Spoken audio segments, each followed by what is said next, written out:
up? What up? What up? What up?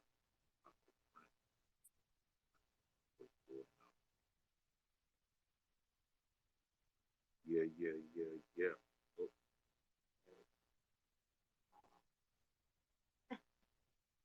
Wrong thingy. Uh, yeah. What's up, 808? What's going on? I am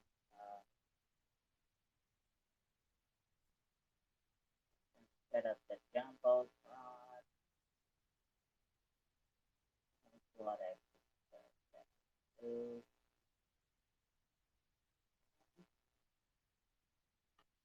What you up to?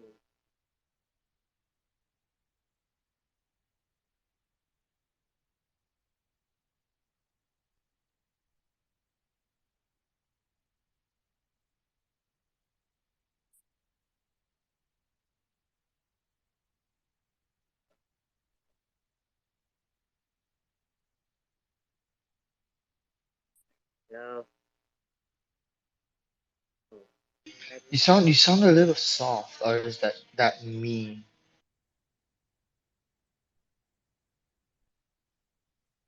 There, is that Yeah, better? that's better. I had That's the. G right there.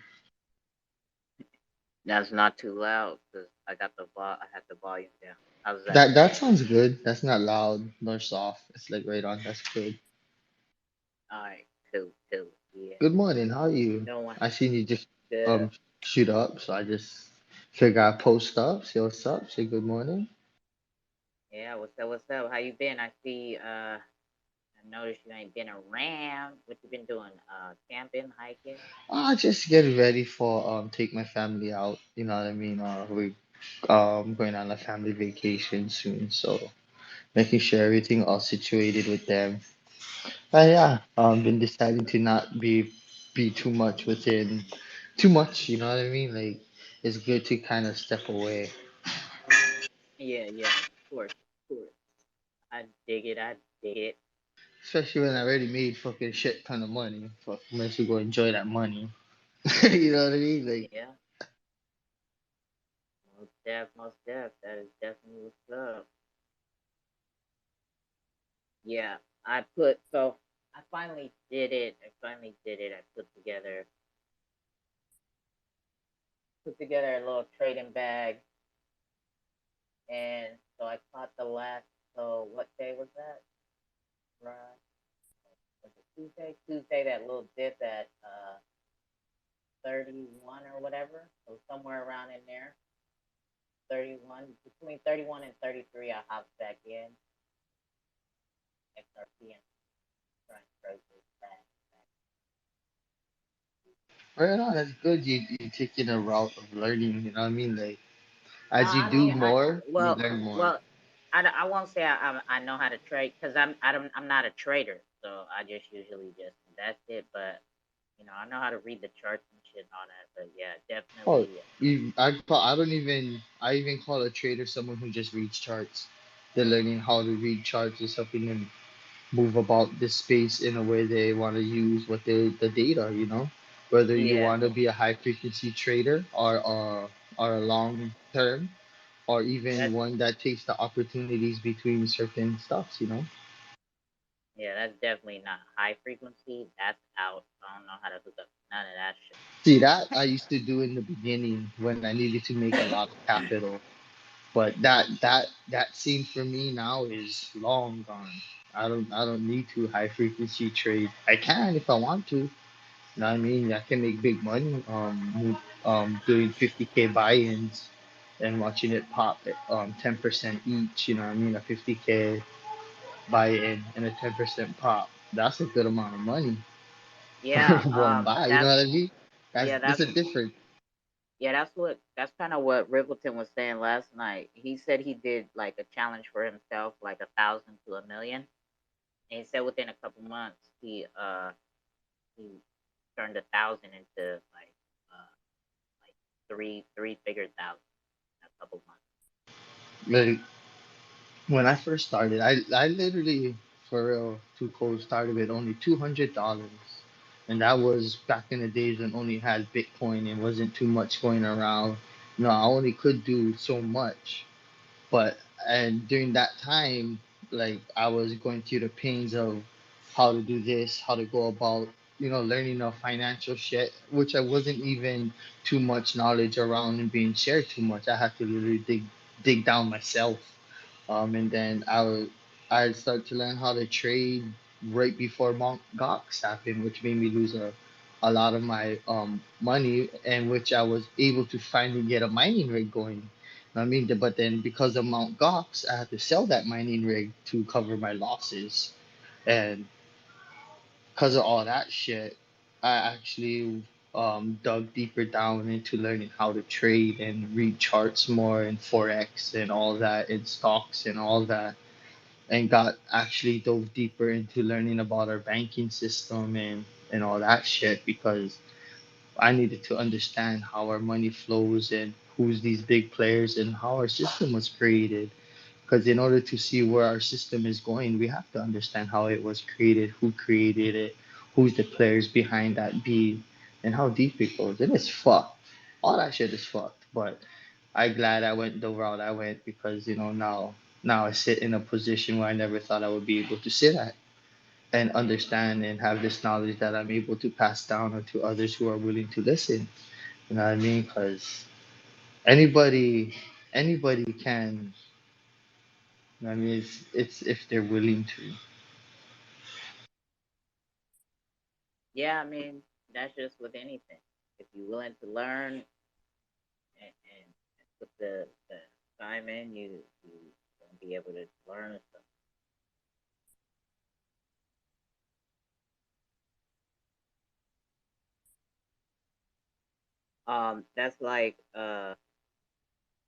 That's like me.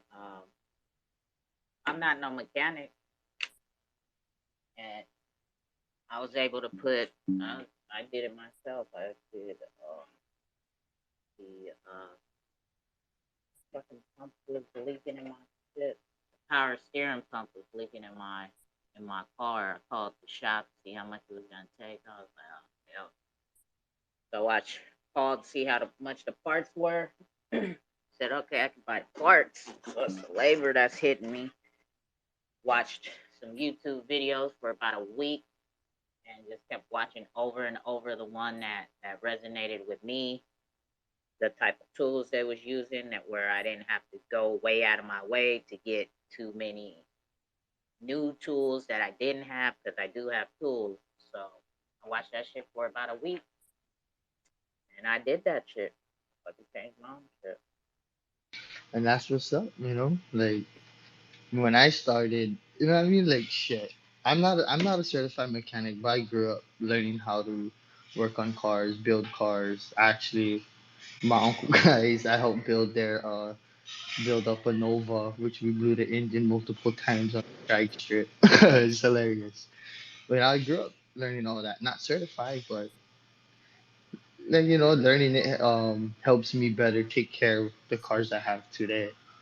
You know what I mean? And it's it's like you said, it's that willingness to learn. Morning, Yeah. Posh and OC. What it do, What up, man? what What up, it what up? do? Top of the morning. Yeah, What's up, what's up, what's up? for sure, man. Just hanging out today, says seeing what the vibe is in the room. Oh shit, we just chopping it up before the guys get here. Um, he sent the topic. I think what the ripple effect. That's going to be the topic of today. I don't know how they're going to define that. I think my own clue, but Like the ripple effect, as in what Ripple is doing, or like a ripple effect, as in a action causes a ripple effect yeah, cross. I think the second one. Like we don't, Right, right. at the Wake and Bake vibes, we don't so much focus on what Ripple and all that's doing, and we try to make it. We try to start with a focused topic, and then we just kind of veer off wherever. But That's cool. and That's cool. I was in a room earlier that was kind of talking not about a ripple effect, but it actually ties into it because the effect, like even with what these spaces have and what you have, what you have done, what Costa does, what OC does, it all has a ripple effect. I mean, when Kasha shares his views on his trading technique he uses, that brings people into his space and wants to kind of see how he looks at things, which causes a ripple effect, in a sense. So that's awesome. Yep, yep. So that's probably, yeah, that's where we most likely headed with the conversation, how the ripple effect plays its part in the music industry, probably, and then like probably in our lives, right? Like what probably what Yeah, ripple effect. I might be able to find this study that I ran across. I don't know who put it out because I just kind of browsed through it, but it was kind of a big kind of industry study on NFTs, and they went out and questioned a bunch of other people that are not in crypto about NFTs, right? And music was like by far and large one of the biggest ones that people found interest in, right? So I think that the music side of this is definitely going to have some ripple effects as people start testing out like some of the different functionality, what the benefits are, what the community benefits are. Like I think music is going to be the one that really sets off this NFT thing, man. But It is, man. if you really if you I'm gonna when they get here to pick up the conversation, I'll try and dig around and find it too. It's funny. We, The we like really there taking this conversation there already. there was a so Nipsey Hussle, he, obviously before he passed, and it was years before, like however many, whether it was 3 or 4 years before he passed, he he's if you know his history, he was his the Marathon store was the first smart store, and he gave an interview before of how he ran into and met some dude. I think it was like at a coffee shop or something. Like it was just by chance, and he seen the dude like working on his shit and like fucking with. I'm assuming at the time it was QR codes and stuff, and he broke down how you know his merch. He got the idea of the smart store from this guy because of how you could scan this and it could be something on the wall, a sticker or something, right? And but the way he was Idris explaining it, Tandy. That back then, we didn't have the terminology and the words for everything now, right? So he was explaining you could scan something on a wall and then content will show up in this. So I mean, it's it's it's just a matter of fucking artists figuring out how to package their shit, right? Because that's what an NFT for music is gonna bring their audience to them and make them want to buy the NFT instead of just streaming it, because they're gonna want that exclusive content or whatever perks has with Yeah. being that with that NFT. But Yeah, but yeah, here's my thing, too, Cole. I think that assumption is still kind of unproven, which I think that you're right in that there's a potential for that, and that's what some of the artists are hoping. But I think once we went away from CDs into streaming, it's going to be very difficult into getting people to go back into like actually buying the songs to hold the songs on their own devices like we did in the old days, right? I think the real opportunity in integrating NFTs into music is, particularly if you want to involve the community and grow this thing the way that it should be, is that we at the end of the day can take gambles on the art, right? So like what I'm saying is there are a lot of artists out there that make dozens of songs that never hit the airwaves, right? Or never get released, right? And so if those artists are not having to go to these big, labels to try to say, okay, look, I got these songs, can I put these out, et cetera, et cetera. If the community could then step in and fund those projects based on their, either like for the music or love for the song, right? That changes everything, because you could be on the ground floor of, let's just say, a song like I'm trying to think of one that was real big, like Lil Wayne, Millie, Millie, Millie or something, right? Like, just think if you had interest in that song because it was community funded before it was released, and now you're getting royalties forever because you invested in that song. Like, for me, that is the top end of what these NFTs are going to be able to do for music. Yeah. Yeah. Not. I mean, yeah. Of course, not just the the perks that come behind it, right? Like exclusive content and shit like that. But yeah, including the community and giving back, right, off them royalties. Yeah, that's definitely gonna play a huge part. But just even from the packaging of it, right? Like you said, the early audience supporting and buying this, whatever song before it hits mainstream. And now, if you own that NFT, let's say there's, you know, the OG video to it, but now once it hits mainstream, you got the new commercialized quote unquote video, right? And then that OG video will be worth something because it's like only the people who own the NFT will have seen that video and will you know what I mean? So I mean it's definitely the royalty aspect of it, but the way that they can package that exclusive content and that special type of shit, like even backstage passes, if I don't know, whatever, if you own, All that, man, and yeah, in, it's and it including in it's that package is the data that comes with it. The creator of it will always be acknowledged. Like, yeah, I mean, I grew up in the music scene, seeing all kind of different situations, especially with how it goes with record labels and who owns the song, who has the rights to the song, and I seen like a lot of artists get screwed over big time. Bob Marley and his label and all his songs is very, very split apart with the people that was first produced his first songs. You know what I mean? And his family after his death actually fought for years to get those rights back.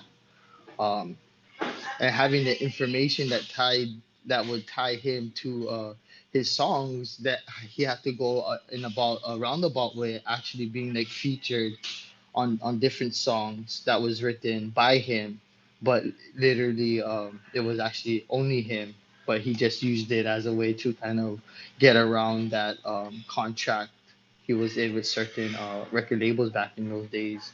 But even to that sense, having the creators of it benefit and have a way to get that information securely and not have the information change on their behalf, that's something very big for them and for a lot.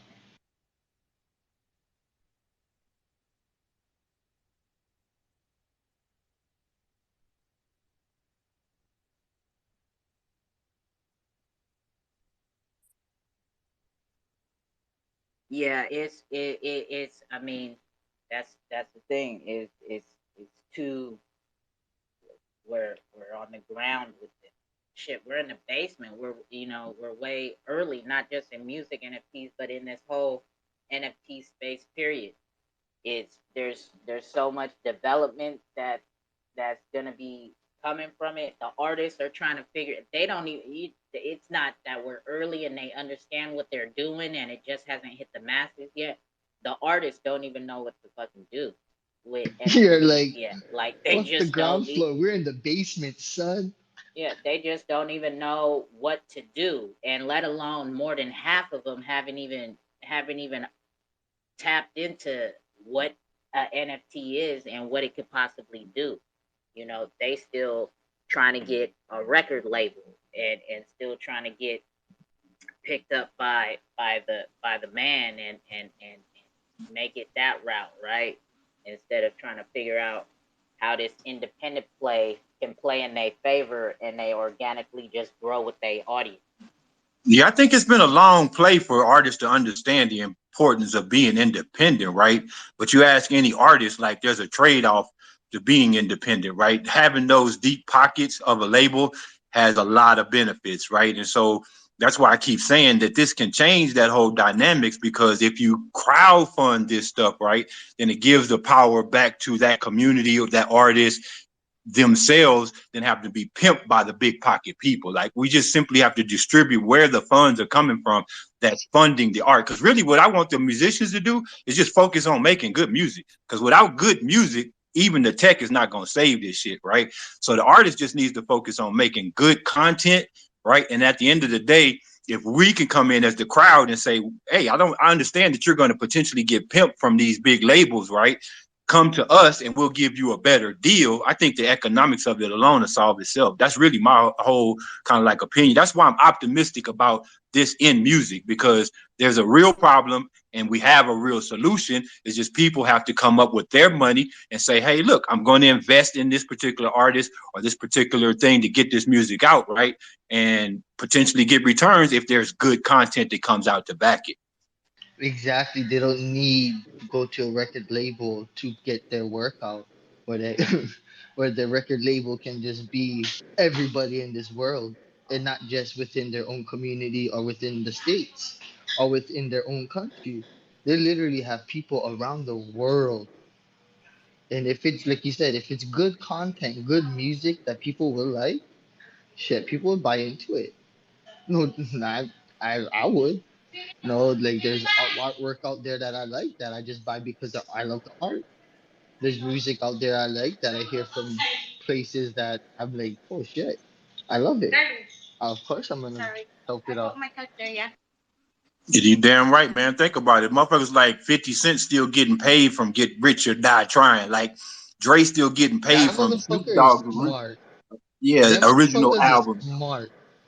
Right. Yeah, Like that's Even what I yeah. Jay-Z knows how to trade. Listen to his old school lyric.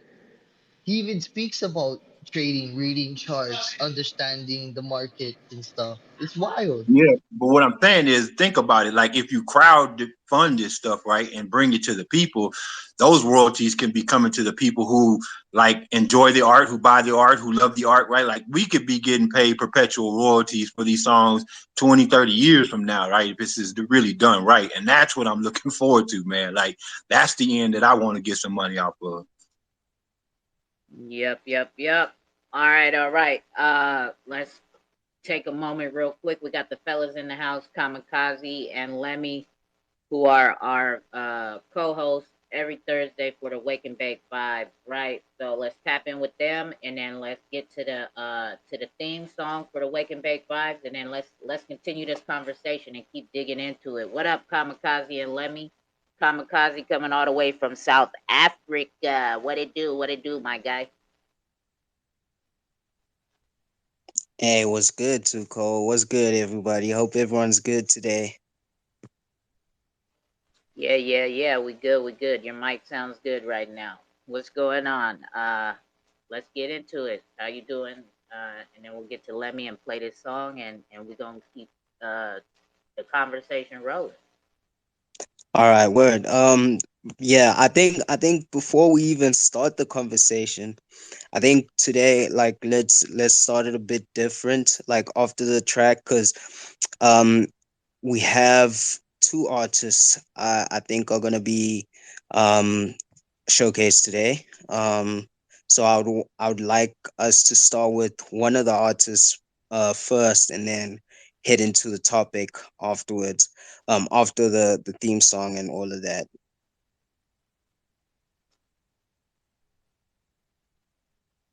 Yeah, yeah, yeah. All right. Go ahead, Lemmy. Then. What's up? Well, what up? Hope everybody good. I'm chilling, man. Good to see everybody coming through today. Let's get it. All right, all right. Here we go. Let's get into the song. Here we go. Wake and Bake Vibes by Lemmy and Kamikaze. Triangular traps. Little farmer, a big farmer. Play on words, gotta stay conscious. Gag gas or organic ganja. Wake and bake, to go kamikaze.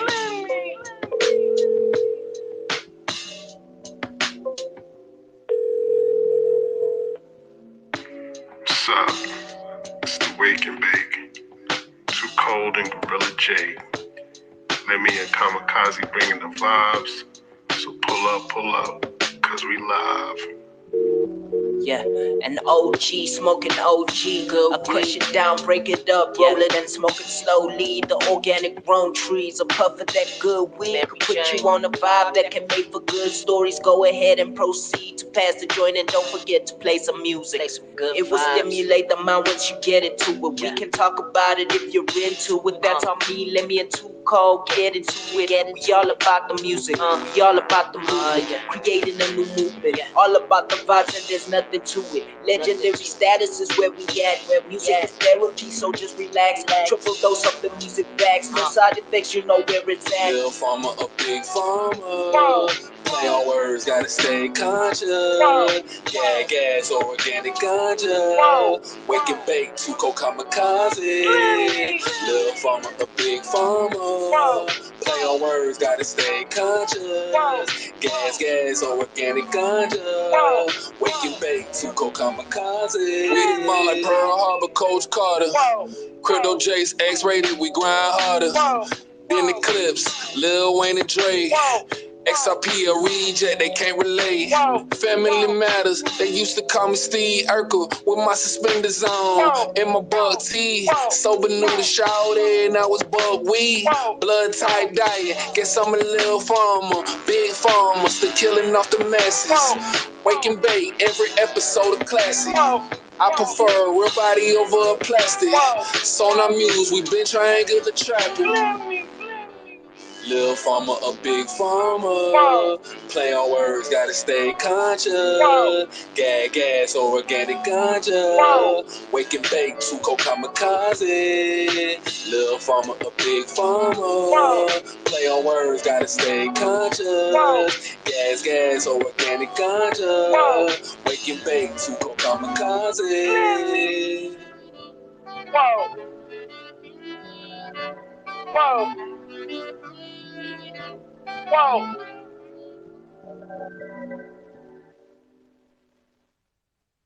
All right, all right. So go ahead, Kamikaze, do your thing with these artists. However you try to do this right now. Hey, yeah, what's up, everybody? So today we have an artist from Sona Muse. His name is Joe. Um, so he can pull through. Joe, you can send a request and pull through. Yeah, we can kind of continue the conversation, and Joe can also like contribute if he has anything, and then we can go dive into the interview.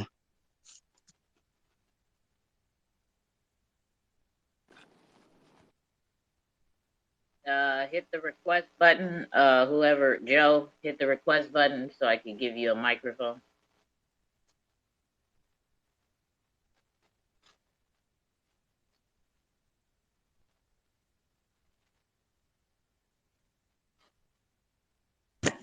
But yeah, we can still continue with the topic. So I'm assuming you guys are talking about labels and having artists compared to independent artists, similar to what the topic is, right?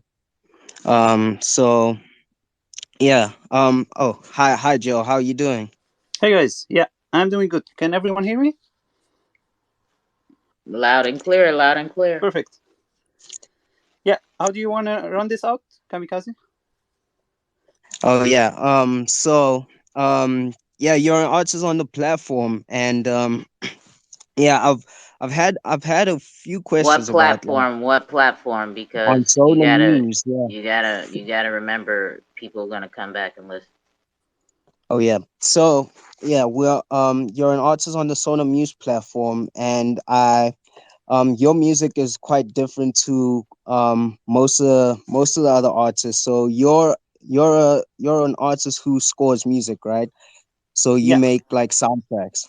yes, indeed. I So do compose music to score and for movies and for clips and ads and stuff like that. Yeah, and I use orchestral mock-ups, samples on my computer most of the time to achieve the desired output that I want. I see. Okay. So how has that been like being an artist who scores music for movies and for TV shows and commercials, I'm assuming as well. So how does that work usually? Because I'm quite interested in that aspect of music, and that scene of the music industry. So how does that usually work? So the payouts, and even how do you go about like getting your music onto those kind of things? Oh, for me, it is. This is a hobby. This is a side thing that I do. At my real job, I'm a software engineer and an engineering manager. But on the side, as a hobby, I had always kind of like a taste for music. I've always been playing music ever since I was a teenager, and there I was just doing live music on a keyboard whenever there's a social setting of sort for entertainment purposes. And then later on, I wanted to keep on using some sounds that I was familiar with and some kind of articulations that I was familiar with. And then I got into the field of acquiring mock-up samples and making use of them all together within DAW software on my machines. Now, when it comes to selling out that music, I'm not selling out any of my tracks. It's mostly when I find a certain scene or I have a story to tell through emotions and sounds, then I kind of like come up with a score for it. Later on, maybe that will develop into something where I will start contributing with film directors, for example, or with certain producers to get that to mainstream media. But for now, it's just a hobby that I do on the side every now and then. Okay, I see. So with the music on Sona Muse, so how has it been? How's your experience, being an artist and receiving micropayments on the platform? I'm still playing along with that, fiddling with that at the moment, trying to understand the mechanics of how this works and the benefits that it will bring to the artists in the industry. This is still a relatively new field. The technology is still relatively new, and it is what Sonar Muse is trying to achieve, and other platforms at the time being, as I understand, is trying to provide kind of like a level playing field for artists to put out their art and get a fair pay or fair value for the art that they're putting out, and also be able to get royalties later on for their assets, for their digital art, and through and removing the man in the middle and the equation that has always been a burden on artists to get their voices through and to get fair price for what they're worth at the end.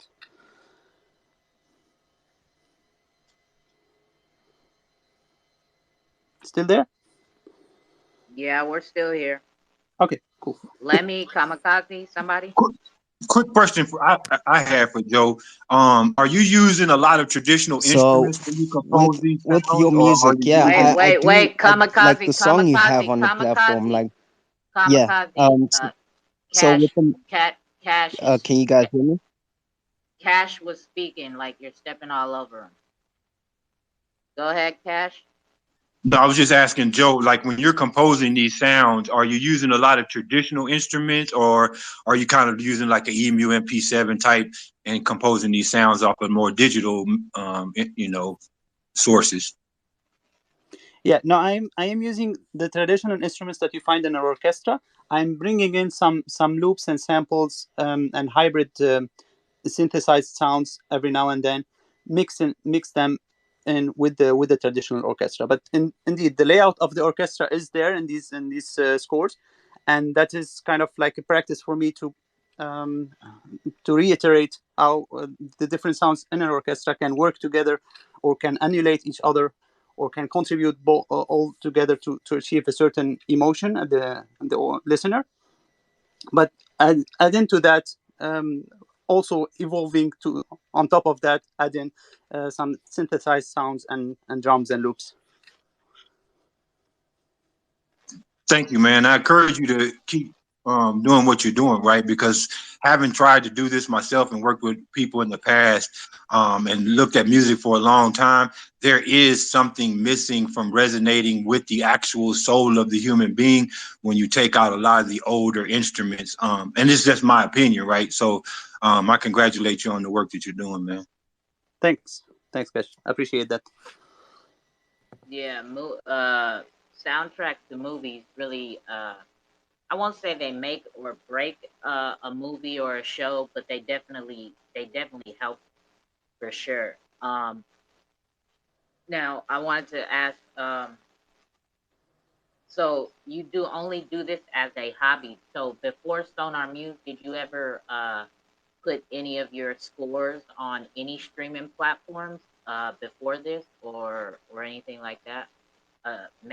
Probably YouTube, right? But like Spotify or iTunes or anywhere like that. Yeah, I've done that in the past. I was using a website called DistroKid, and that service was responsible of just publishing to all these streaming platforms at once. I was just uploading the track to DistroKid and then paying them a service fee or subscription fee, and then they were handling publishing the music all over these streaming platforms. Indeed.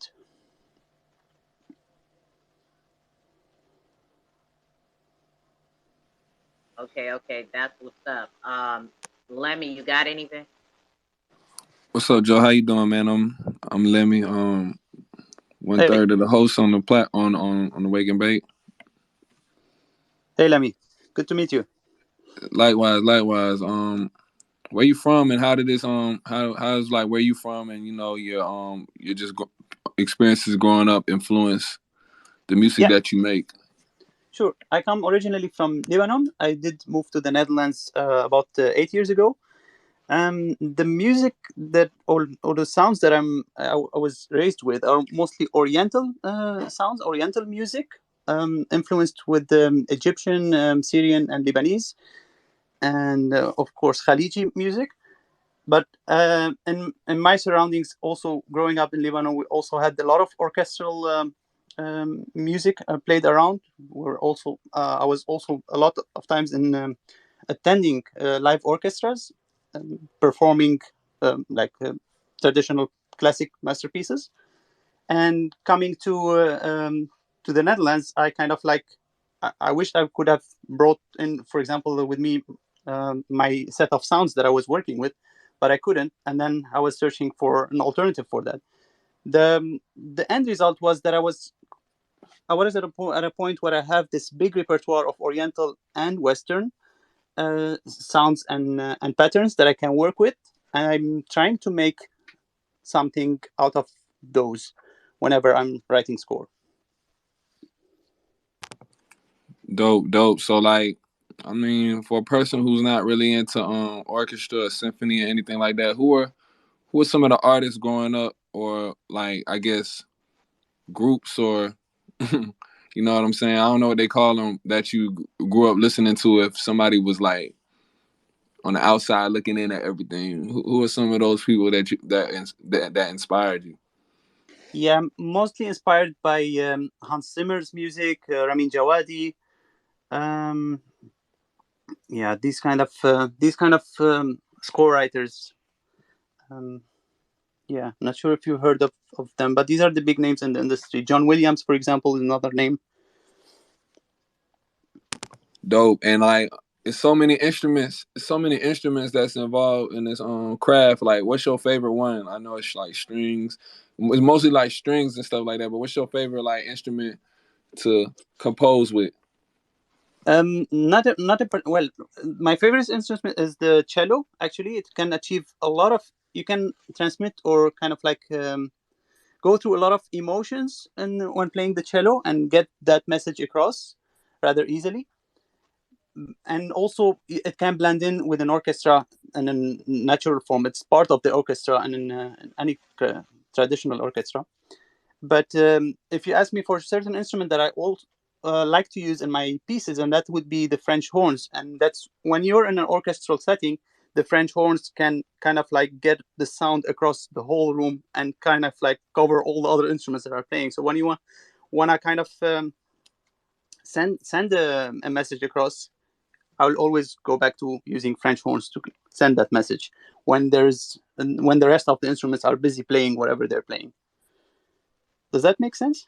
Yeah, it makes a ton of sense.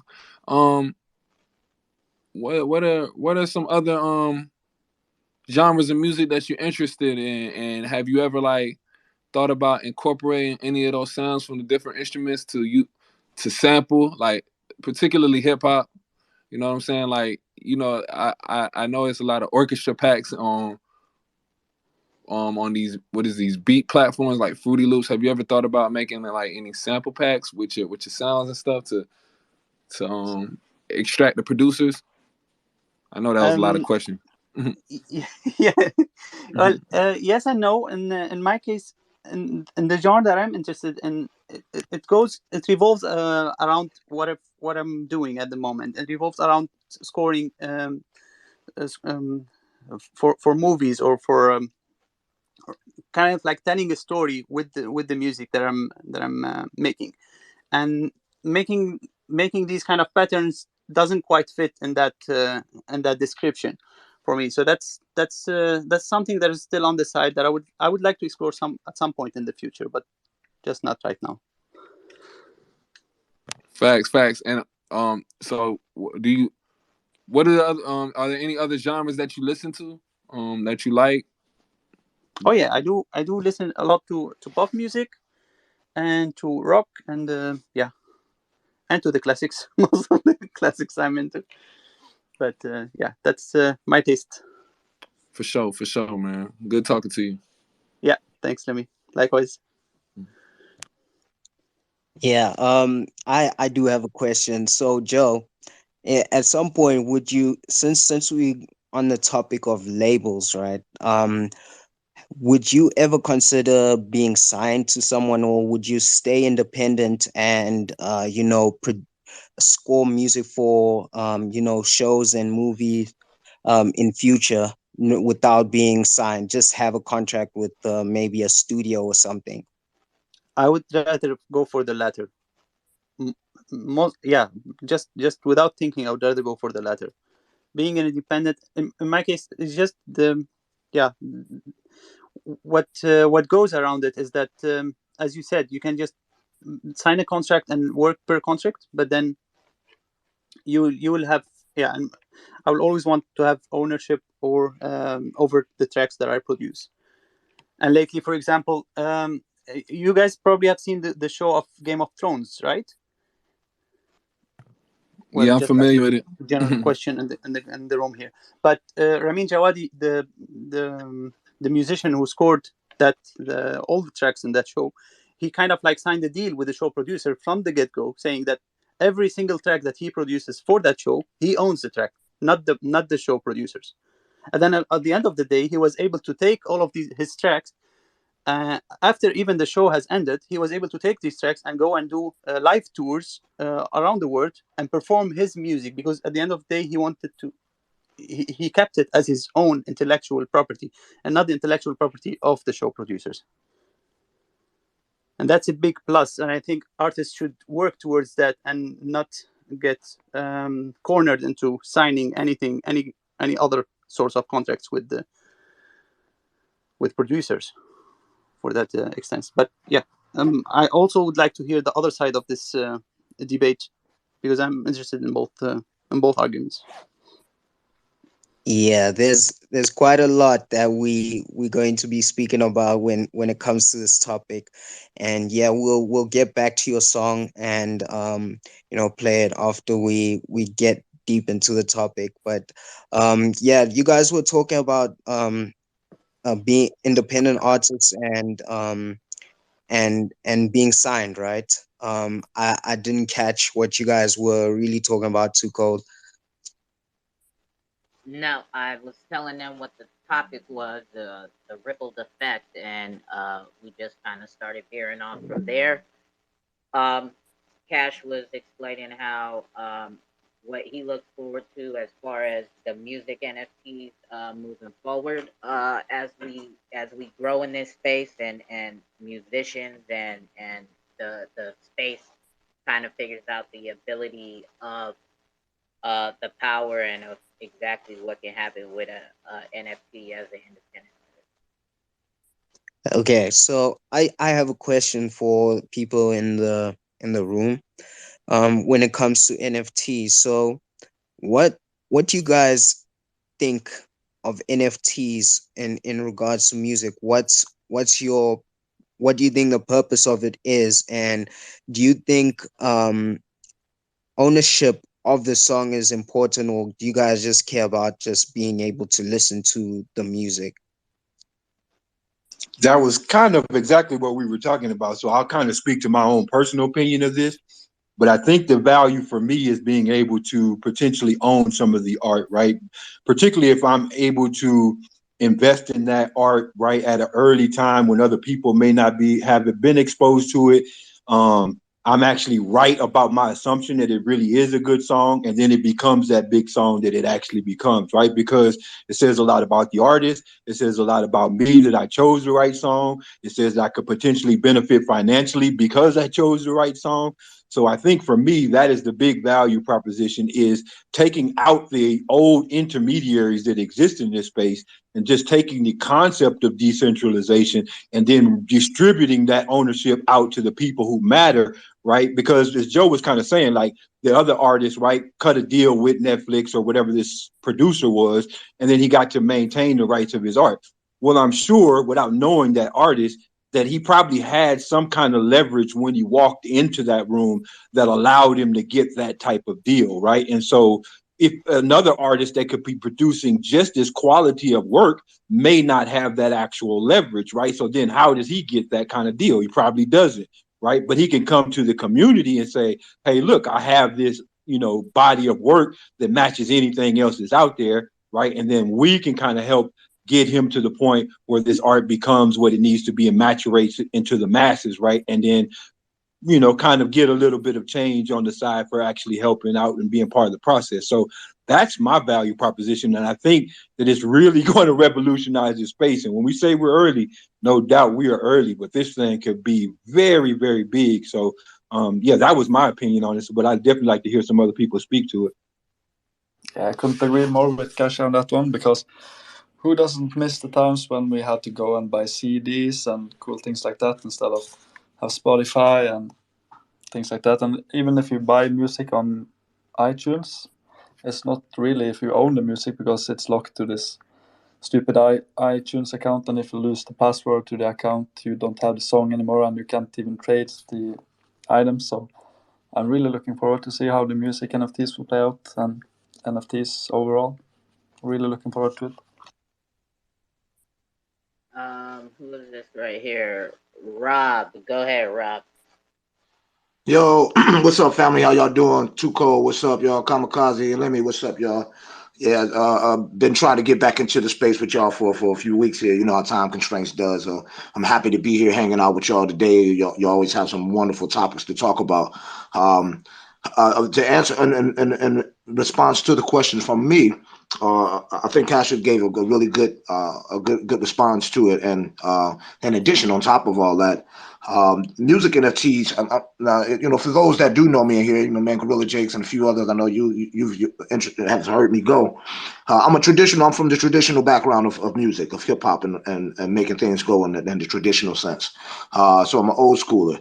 So now that I've adopted Web3 and started really digging into Web3, and have had the opportunity to be able to actually mint NFTs for my own music, I can see myself directly how valuable this tool is, the NFT is, in comparison to trying to be a traditional artist. I mean, we all know you can gotta make a lot of things happen by getting millions of streams on the streaming platforms and all the type of deal. And I do realize that some artists are maybe because when you get onto the Web3 side and you start doing NFTs and all of these other things, you have to become more than just an artist. You now have to become, sometimes a developer, a organizer, a number of other things that come along with it. So I know, record deals and those type of things are still good for some artists. Artists who are, I would say, are still fairly new. They have a lot of talent, but they're still green. They're still being developed. I would say to them, you know, it's good to be here on the Web3 side, but unless you got a real grasp on your career focus, it may be better to just concentrate on that side first. Because it does require a few other things in order to be, you know, to start to have the benefits from an NFT in the Web3 spaces. Now, me on my end, what I believe um, as a Web3 artist is the importance of the NFT is probably bigger than we can even realize. What I did with mine, I just had a met out a met with Mad V Apes. Did the theme song and the NFT minted out completely. And the reason that happened was more of my ability to get into the community and network and be, you know, make the right moves and rubbing the right elbows with the right people and providing an extreme amount of value to the community versus looking for the community to give me something. So right off the jump, I came in, rubbed elbows, showed, you know, my you know, how humble I was to be a part of the community and work forward from there. And as a result, the NFT sold out, and this is why it's so important to me. This is what really drives the importance for me. I am now part of a community of a huge amount of people that is consistently growing. I'm also a part of the Slavic Fruit Farm where I do some things with them as well. And what I've noticed is uh, on my own, trying to do these things, I've had some success. But when you get into a community like this, a community like these, and you start providing value, and then they get behind your NFTs and things like your music NFTs and things like that, you start to see your career exponentially grow because you're not the one that's doing all of the talking now. You're not the one that's doing all of the, you know, promotion now. Now you have 10, you know, 1,000, 2,000, 3,000, 4,000, however many people are in that community, following that community that enjoys what you're doing. Allows them to be able to promote you as well. And I've seen that this has taken place. And on top of that, if you get with the right community and they support you and they push you and they like what you're doing, not only will they support what you got going on, but they'll also present it to other opportunities, especially if it helps their community grow. So with the NFTs, I have to say definitely that this is we're at the very beginning of it, and those of us who can adapt and adopt. And and then another thing, excuse me, I'm kind of rambling a little bit, but another thing about the NFTs is it provides us a new open door to be able to connect with our fans and to go directly to our fans with by being able to token gate it. You know what I mean? So like if somebody gets your NFT, you can now open up, you know, a vast new world for these people because they are able to get into your world by that NFT where the average consumer won't be able to. And if you're banging artists on both end, Web 2 and Web 3, then a lot of you're going to do a lot of more onboarding. So the power of NFTs and the power of Web 3 is you know, monumental for sure. Okay, thank you, Rob. Yeah, he hit it right on the nail, right? Because I'm not a musical artist, right? But I do listen to music. And so before I learned about music NFTs, and I've talked about this artist before, right? Russ, right? He is an independent artist, and I've watched him grow over the years. And his support is so thick compared to mainstream artists, right? And the reason why I say that is because I listened to him say this too, and it made me think like, damn, that's hella true, right? Just like they say about NFT projects now, right? Hype can only last so long, right? A one-hit wonder song can only last so long, and then where do they go after that? Where is their support in their community after that, right? The community, when you really engage with your community is fucking shooting in the gym with you, grinding it out with you, and helping you pave the way, because the word of mouth is what's helping you get out there, you know. And a perfect example, that Russ has a Discord, and I've sat in his Discords over 5 times and have listened to him. Just, you don't have to have an NFT, you don't have to pay to get in this Discord or nothing. he'll make a tweet real quick and say, I'm gonna be on stage in Discord at 11 p.m. Eastern. And the room will fill up with like 300-400 people. And he'll just sit there and talk. Like just hold conversation. You could like it he so he doesn't come on there with a special guest. He doesn't come on there what seems like an agenda to push and try to market something to get his fans to pay for anything. He really sits there and just be talking. At first he'll just talk his thoughts or whatever. Maybe there is a upcoming track he's excited to let his community and his fans know that he's working on or something, right? And it'll be dropped on SoundCloud or YouTube or whatever. And then he'll bring people up on stage to come ask him questions or conversate with him real quick. And then he's reading the chat. And it is I've experienced that as a fan of his music. And I haven't seen him touch into the NFT game yet. And he's an independent artist. Like, I can only imagine what he's going to bring to the NFT space when he does get here, because his support system is so strong, right? And of course, yeah, you know, mainstream artists, they have that support out there though too.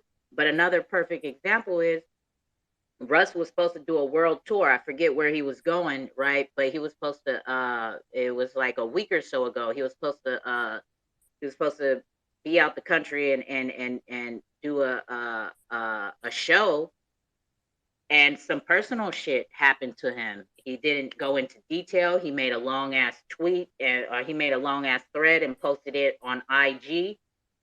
Compared to other performers that cancel shit, there was just so much love and support in the comments. Like, take your time, Russ. Take care of yourself. It's all good. It's this, that. You know what I'm saying?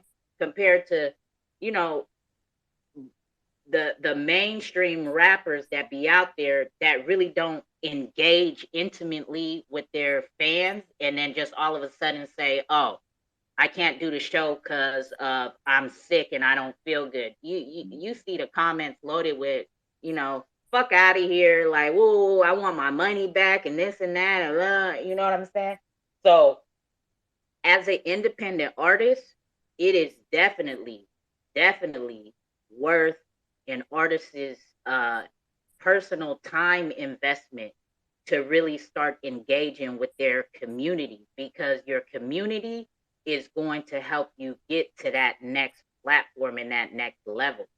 And when I say that I've watched Russ from the ground up, from SoundCloud fucking streams, where he was dropping a song every single day on SoundCloud for like years at a time.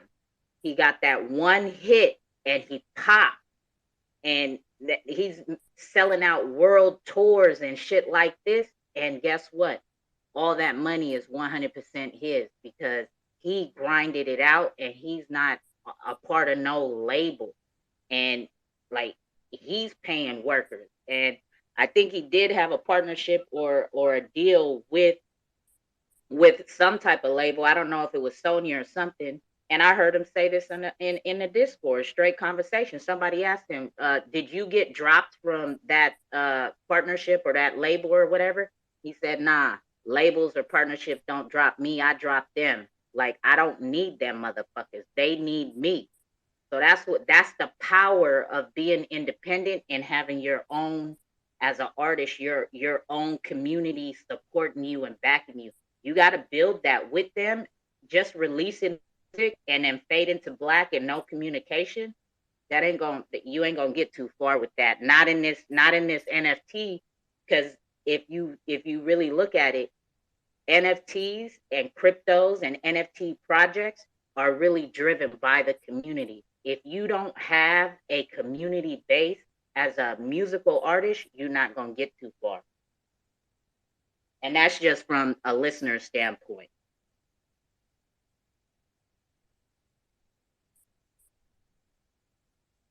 Anybody else want to jump in on this? I have a question. So, even I think even Lemmy can answer this one, and all the artists can answer this question. Um, do you think an artist is still independent of small deal with a large record label just to push their music a bit? Does that still consider is that still considered independent if they get help like that? Ask it again. I think you got Rug.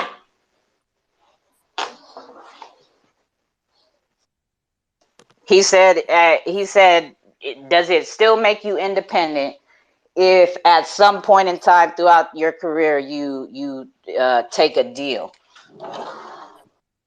with the Nah, you label? don't. I don't think you're independent no more once you take a deal, whether it's distribution, marketing, any type of deal that's signed. Like, um, I I mean, if you sign a deal, if you start out independent and then the label seek you out and you sign a distribution deal, then that time that you spend with them, it reneges you as a independent artist. You're not independent no more because you still signed to them. They got something. They got something on you more than likely. Like you're not distributing it on. You're not distributing the music on your own no more. You might have an entity on your own where you doing your marketing and shit like that. But they on the flip side, they marketing you too because you able to distribute your music through them. So it's like once you free yourself from that contract, then yeah, and you want to go back independent, that's when I would see you as back as an independent artist. You might have been like, oh, this might have been this was a mistake, and you be like, man, I don't want to be in this deal no more. And then you go back independent, then that's when me personally I see you as an independent artist again. But any type of deal that's signed, them people got something over you, like with that whole Empire thing and a lot of artists dying on Empire. A majority of those artists had distribution deals. You know what I'm saying? And I felt like they was fooling the people and saying that they was independent because of the distribution deal. You still getting your music is being distributed on like a from a strong entity. It's not you pushing that shit no more by yourself. Like you got backing. They gave you a check for them to push your music, and then and in regard, I feel like that's the new scam on artists. Like honestly, like the distribution deal, because they still gonna tell you what you got to talk about. You gotta talk about what they want you to talk about. You probably won't really be able to talk that shit that you want to talk, and it get kind of tricky, man. That's why a lot of them artists that are on Empire and getting killed. I don't know why they getting killed, but a lot of them had distribution deals and insurance on the distribution deal, so it get tricky, man. But I don't consider if you sign any type of deal, you're not independent to me no more. But it could be once we have like a decentralized way to push out music, and I think people have to, or the record labels have to bend more to the artists and treat them better. Also, it could be a what is it called? It's great to have a record label because they can set you up for different concerts and set you up for tours and things like that, so you can push your music out better. But yeah, on the side, you can maybe push out music on yourself as well. You can put out music by yourself also. I I certainly agree with what Lemmy is saying in terms of being an artist. Now, here's the one exception that I will say to that is if you established your own independent label and you did with like a Cash Money or No Limit or Suave House or one of them type of labels did. When you went out and you gathered enough support and enough community on your own that you were able to move units on your own to where now when they do approach you, it's not them telling you what to do, it's you telling them. Like the guy you was talking about, Russ, you was talking about Too Cold. That's the type of power you now receive. But that's not easy though to start a record label, and you got to have more than one just yourself. You got to have a whole team of artists that you can release behind each other back to back. Master P was the king of it. So he was able to show like, hey, I don't need Universal to mess with me at all. But Universal say, we need you. How can we come in and assist? But again, you see, Master P had a whole stable of artists that he was able to come out with that had strings of hits. So that's really only going to be your biggest leverage. Other than that, I say stay independent. There's too many opportunities for us to be able to make it on our own without signing record deals.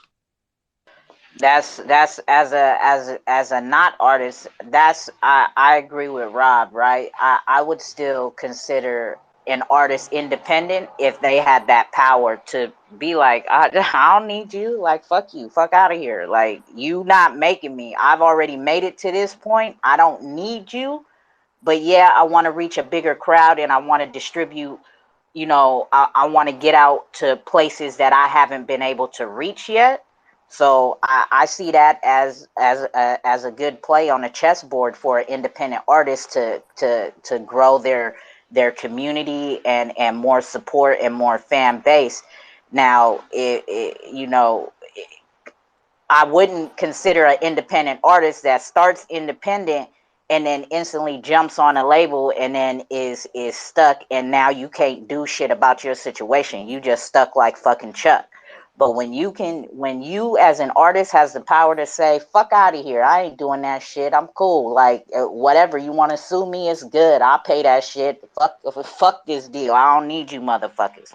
That's independent, regardless if you want to, but like, look at it that way or not, because not everybody that signs any of those type of deals can simply say, I'm out this bitch, and come out their pocket and walk away from that situation.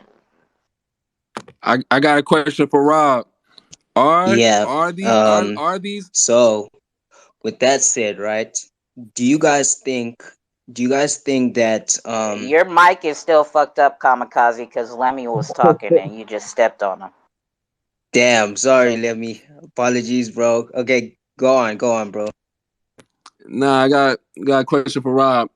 So are really these cash monies, these no limits, any of those entities that came through that built, Suave houses that built that from the ground up, do you really, really think that they going in there when they actually sign, that they're really telling these labels what to do, or is it just damn, for lack of a better term, it's just a flex? Like they just went in and got the check, because a lot of those, like, cash money is not cash money no more. You know what I'm saying? Like, that shit fell apart a minute ago. No Limit fell apart a minute ago. So it's like, are they really telling them what to do, or are the Master P's, the Babies, I don't know who ran Swad House, are they taking the money and running, and they not dispersing it evenly for those artists that are on the label? I can't really speak for none of those artists because I wasn't there, but is that what's really going on? Yeah, you know what? That's an excellent question. Yeah, and I dig where you're coming from. Now, the Master P's, the Babies, and the owners of Suave House and Rap A Lot and all of those, Jay Prince and all of those. Yeah, you definitely consider them still independent, because truly, yeah, they didn't lose any identity for their label. They still was able to put out all of the music that they wanted to put out on their terms. However, the artists that they sign, that's just where I think where you're going. No, those artists are not independent artists. Now, they are essentially, I mean, because like you say, I dig where you're coming from. When you sign a major label distribution deal, there's still going to be some say from the label, but you got a lot more push. But the artists don't have nothing to say. Nothing. He won't ever get a chance to say anything, because it's going to come down to the independent label that just got the major distribution deal now becomes the major label for that artist. So now the artist, and you can see all the horror stories from Lil Wayne to if you Lil Wayne and what's his name, BG, and Juvie just got back cool with him. And if you go all the way out to talk about East Coast, we're talking about what happened with all of the artists that Puffy messed over. You know what I mean? Even though he was Bad Boy, he had the independent deal. But once you become that artist that you sign even to a label that got the independent deal, well, now you're just a signed artist who you just got to sit on your hunches and wait. So that's why I just got offered an artist deal last week, and I laughed at him. I laughed at him. I said, because I got my own label, I got my own community, I got my own thing that I'm rolling around. Why would I come allow you to take a 50-50 split from me when I'm getting 100% of my stuff right now, or I'll come to some type of negotiation with who I'm working with to figure out a split. Now, if we did this thing together, we made the song together, we boosted the label together and all that, sure. But just for me to come and say, I'm signed to you so you can get fit, no, that's not happening. You're no longer an independent artist. So I definitely agree with you on that. 100, bro. Go ahead, Cash, and then we'll get back to Kamikaze's Cash, and then Kamikaze wanted to ask another question, but it seems like the Mint the Stage wants to jump in on this topic right now. So go ahead, Cash, and then Mint the Stage, and then we'll get to Kamikaze's new question. Thank you, man. Yeah, so what I've been hearing has been pretty interesting, right? Because it sounds like, and this was kind of what I was alluding to when we were kind of just chopping it up early before this kind of became official. But it seems like, and this is why these conversations are great, right? Because it seems like there's going to be a need in the future to not just look at this from the art side, but there seems like there may be a need for a push to also decentralize or distribute or bring the community into becoming that label that then when those artists need those official resources, they don't then have to turn to a label, right, that under the traditional 90-10 or 360 deals or all those exploitive situations, and then they can leverage a better situation via infrastructure that we build from the ground up, right? Because what I'm hearing is there's always going to be a need for the artist to go beyond what he's particularly expertise in, right? He needs to reach a better artist. He needs to be able to have funding to do the videos, to go on tour, right? That's where the community can step in, and we can take the intermediary of the old labels out of the equation and then plug that hole with something that we can build. So I think that this is alluded and illustrated that we need to look at this beyond just the artist side, but think about building the infrastructure so that when the artist needs something to turn to as an alternative to a label, then we can step in and be that side as well. Yeah, that's an excellent point, and we're still gonna get to you, Mint Stage. And as I was saying before, right, as artists get out here, right, the means to connect with their fans is far and wide now, right? You don't just have Instagram and Facebook no more, right? You got the whole Web3 aspect. You can give concerts, you know, in metaverses, you know, exclusive for, you know, NFT holders or whatever, or your Genesis collection holders or whatever. You could do meet and greets in the metaverse. Like it's just, but that connection to your community, in order to be successful as far as pushing NFTs, music NFTs, I believe your community and how you build your community and how you engage with your community, that's going to really help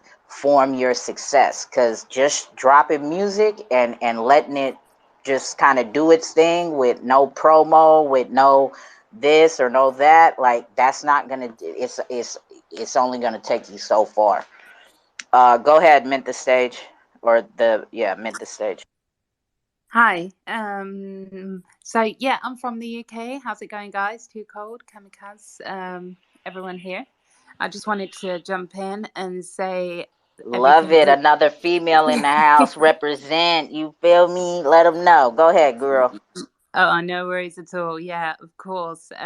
There's so many powerful women doing some great stuff in the NFT community, and men as well, you know, equally. And I just wanted to say, you know, I'm part of a couple of projects right now that are making waves. There's some artists in the NFT community, one of them making like the same amount in one day than he had in a year of 6 million streams on Spotify. So, and that was just from, you know, minting out and selling out his collection. It's so flexible on this front. Community, of course, like you said, is that's the most important thing, and that comes with, you know, people appreciating your talent. And if you've got that talent and that confidence on your own, people will follow, and that's what record labels are looking for. So don't let them take advantage of you. You know, if you've got a following, you keep that, you know, and your community will stand by you. And then what will follow after that is a totally different kind of demographic, which are collectors that are looking to make money from, you know, minting your NFT, you know, in hopes that it will go up and they'll make a bit of money. But in musicians in general, I just think they've got so much power in the NFT community because they've got the talent and they've got, you know, the amount of work that they've done to produce their music. Whether you've got a degree in music, you've got that to back it up. In regards to, you know, always working forward, you know, and for the future. So for people to invest in a musician, it's so easy. And when the talent's there, you know, it's clear as hell. So I just wanted to say that I think this is a great platform for musicians to finally have their own royalties and the rights to music. And it's an incredible space. And I hope you guys, you know, are able to mint out and create some beautiful projects and drops and collaborations as well. So yeah, it's good to be here. Thank you for having me up. Yeah, no problem. Mint the Yeah. stage. Appreciate you pulling up. And I heard you say that you work with a lot of musical projects and artists. So definitely stick around and learn what Sonar Muse is about as well, because it's a musical platform that's on the XRP Ledger. Kamikaze here is the owner and creator of it, and it's a music streaming platform and as well as a music NFT store. And what that means is platform like the artists that hit onto the platform for the streaming, I mean for any part of it, but the streaming part of it, as artists, as listeners are listening to their music in real time, they get paid in real time in crypto. There's no wait at the end of the month for a cash out or nothing. So just like we're gonna get into Joe, he's our featured artist that has some music on the XR on the Sonar Muse platform. While I play his music in a bit, he'll be being paid live micro payments while I'm playing the music for y'all to listen to.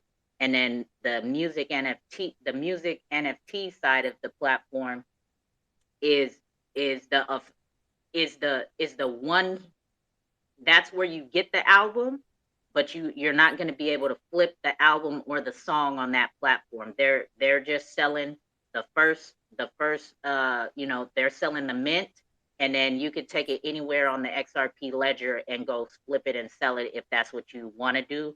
But yeah, it's not going to be a marketplace. It's just going to be the store to come get the music, and then should you decide to sell it for secondary, you go somewhere else on the XRP ledger and sell it. But yeah, I really appreciate you pulling up. In case you don't know, I'm a female too. I don't know, my voice may be tricky No, you sometimes, know, but I knew yeah. you were a So female. it's definitely good to hear another woman in the space, and especially coming in because I host space calls, and I'm learning every day about just not just music NFTs, but NFT space period. And to hear more, you know, when women come in here and get on topic, I mean, join the conversations. You know, I definitely like to acknowledge that because I'm always in a sausage room pretty much because it's mostly men in here all the time. So especially on Thursdays, right? Especially on these calls Thursdays, we do this every Thursday at 2 p.m. Eastern, but it's mostly all men every every fucking week. So thank you for pulling up and joining the conversation. We truly appreciate that. Go ahead, Kamikaze. Yeah, really appreciate Min Stage pulling through. Yeah, we've been following each other for quite a while. I can't even remember how we started yeah, following each other, how we actually linked up, but I think it was a music space as well, where we were just speaking about like music NFTs and all of that. But I do have a question for the Min Stage. Because I just saw a tweet. So it's from Ragsy. She says it someone from Wall Street said this: it's worse to be a woman in crypto in 2022 than it was for a woman on Wall Street in the 1970s. Do you think that's true on your end?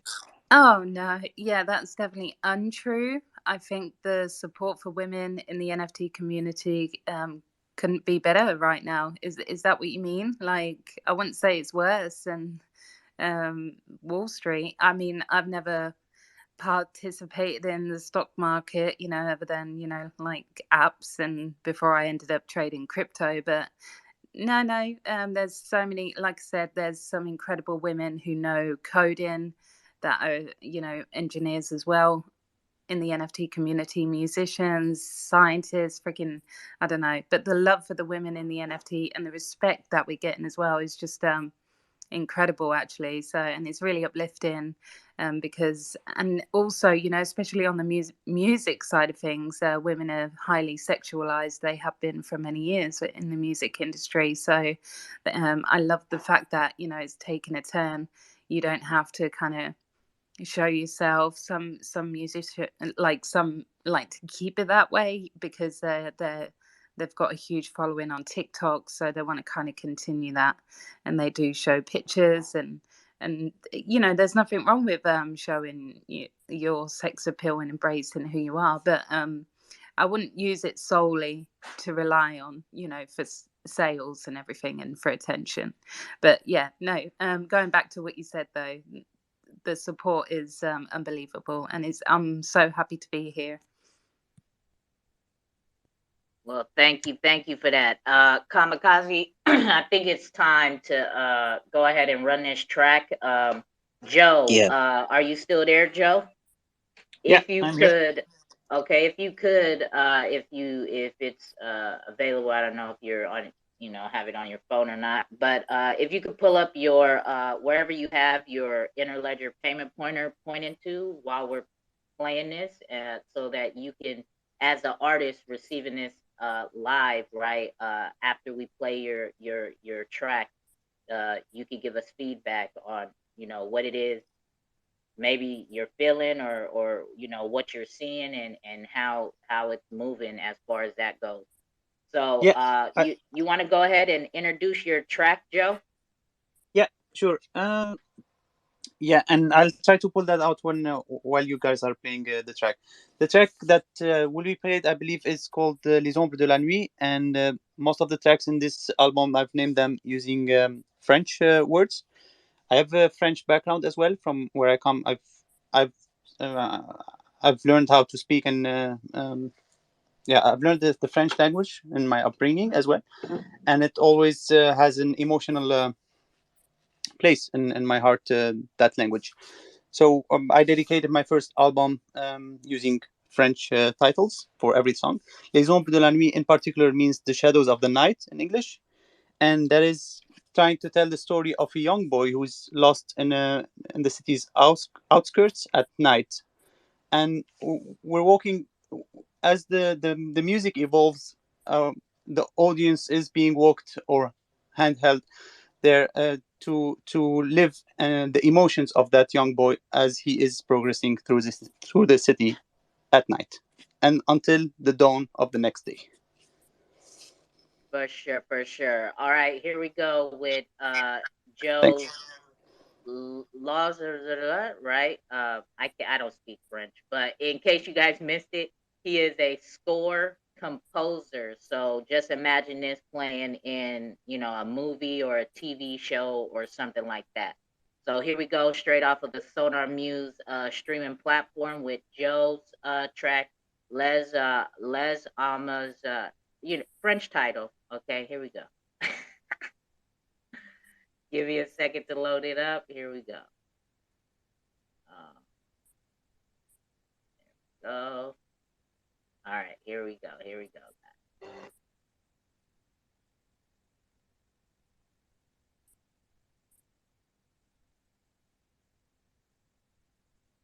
Sorry, kind of experiencing a little bit technical difficulties. I think I got it now. Here we go.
Whoa, whoa, whoa.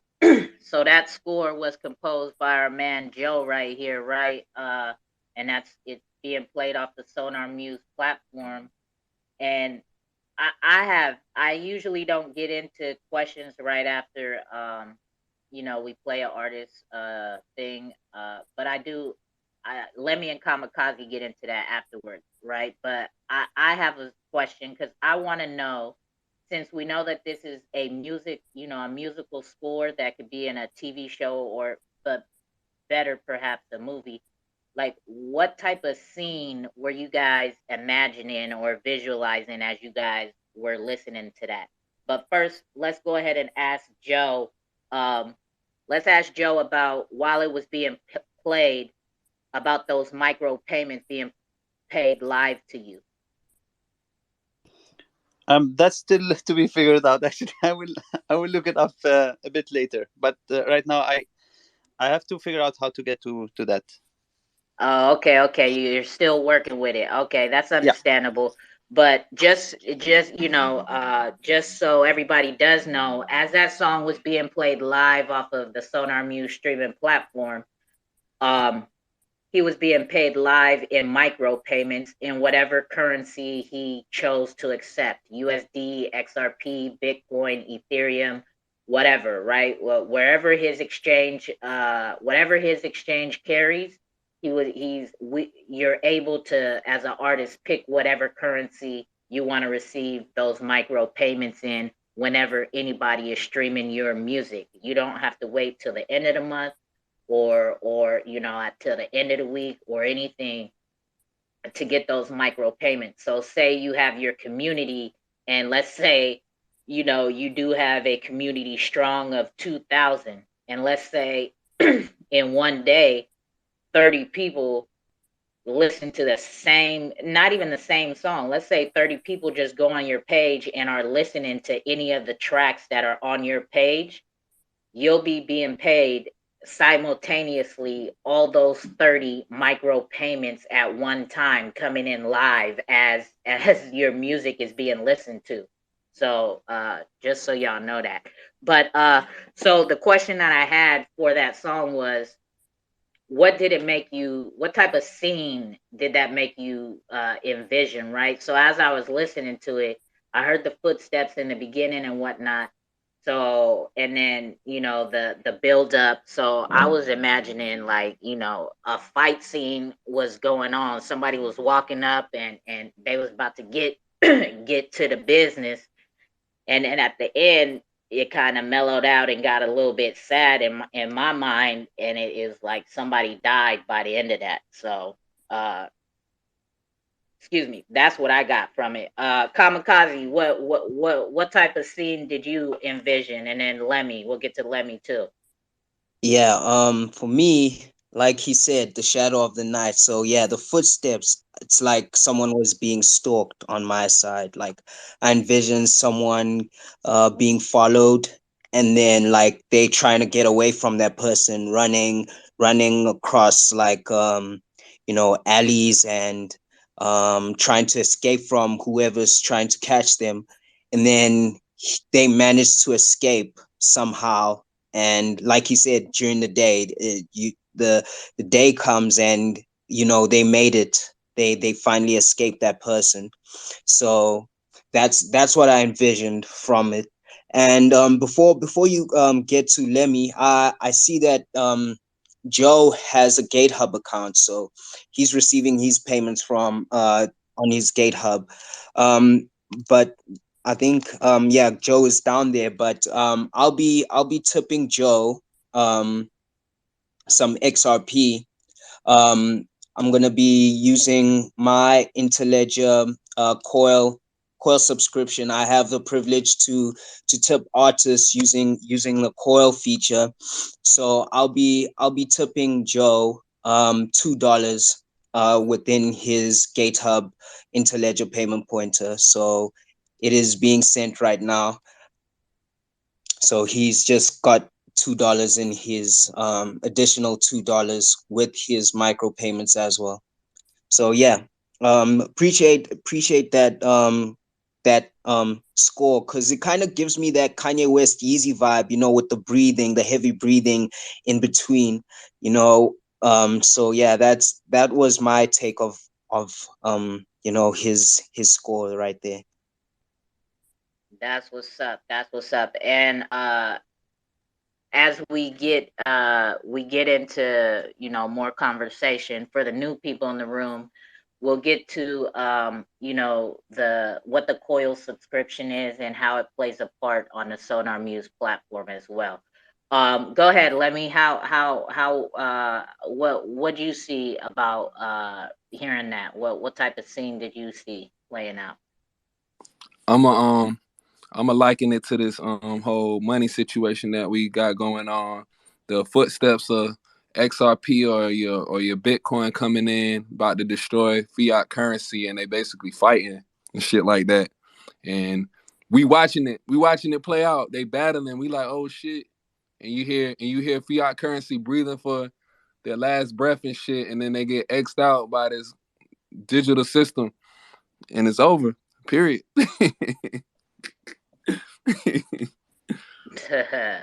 Red Eye, go ahead. I see you grab the mic to tap in on this. Go ahead, my guy.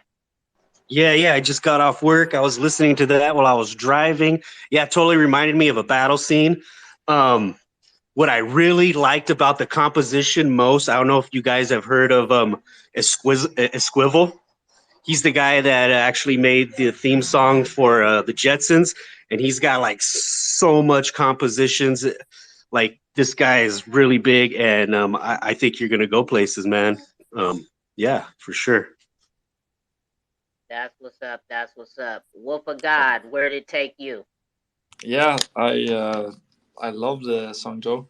It's like because I love songs like that because it reminds me of a lot of black metal from Norway, actually, with the theme songs and the like, how do I explain it in English? The theater music, like orchestra music. I love it. The theme songs like that. Amazing, Joe. That's what's up. That's what's up. The Mint stage, where did it take you, girl? Well, I am an avid gamer. Unfortunately, my husband, he's into like World of Warcraft and stuff like that. So it did actually remind me of maybe Diablo, Destiny, something like that, some other world, open world game, full of mystical creatures, necromancers and stuff like that, and I'm on a side quest. Yeah, it was very, very, I think it fits that kind of like gaming community kind of vibe. That's what's up. That's what's up. Rob, where did it take you? And then we'll get to Death Rangers. I'm like a huge fan of classical and orchestra music, and like I play a lot of games too, and them big games, and I watch a lot of movies, and man, that put me in that mind of the big epic films where you see the wide landscapes and you got this dramatic and filling music that's going on, and you get the sounds and all the energy that builds up within it, and it just kind of like, I'm like a real big, Game of Thrones, Lord of the Rings, and all of them kind of movies, the House of Dragon, and all of that stuff. That's my bag. And when I hear that kind of orchestration, it's just like I feel like I'm watching something. I feel like I'm watching a movie, even though I wasn't watching a movie or playing a game. So that is huge. To be able to do that, that is extreme amount of talent, my man. Joe, you are amazing. I mean, because that music just invokes all kind of emotions. You know what I mean? I like what Lemmy said. That was like real dope, and that kind of like put me in the same mindset. So that's dope, man. That's real good stuff. Something like that. And then we getting the Death Ranger right now. Give me here you go. The build up, right? Yeah, right. I don't think I can say.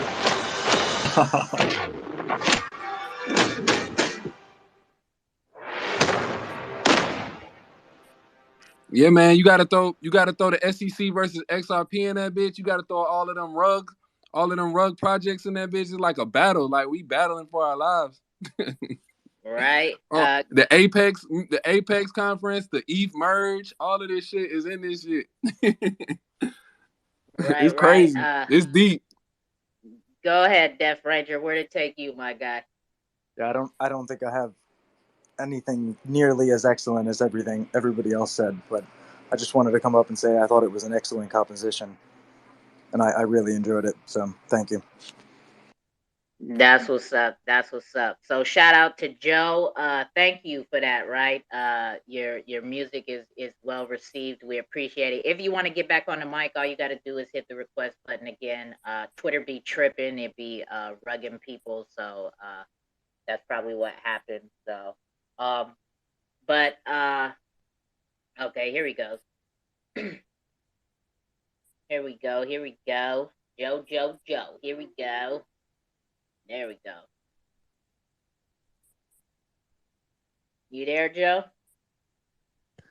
Yeah, I'm here. Can you hear Yeah. me again? There you go. Yeah, Yep. I got disconnected. I don't know what the reason is, but I'm Yeah, that's Twitter be tripping. yeah, could be. But anyhow, I managed to get it back in again in the room where yeah, and I managed to listen into everyone's feedback, and I was a bit overwhelmed by how accurate and how different everyone's perception has been, but how it did trigger the emotions that I envisioned when I was writing the track, and that's something that I'm happy to see that has been achieved in the room.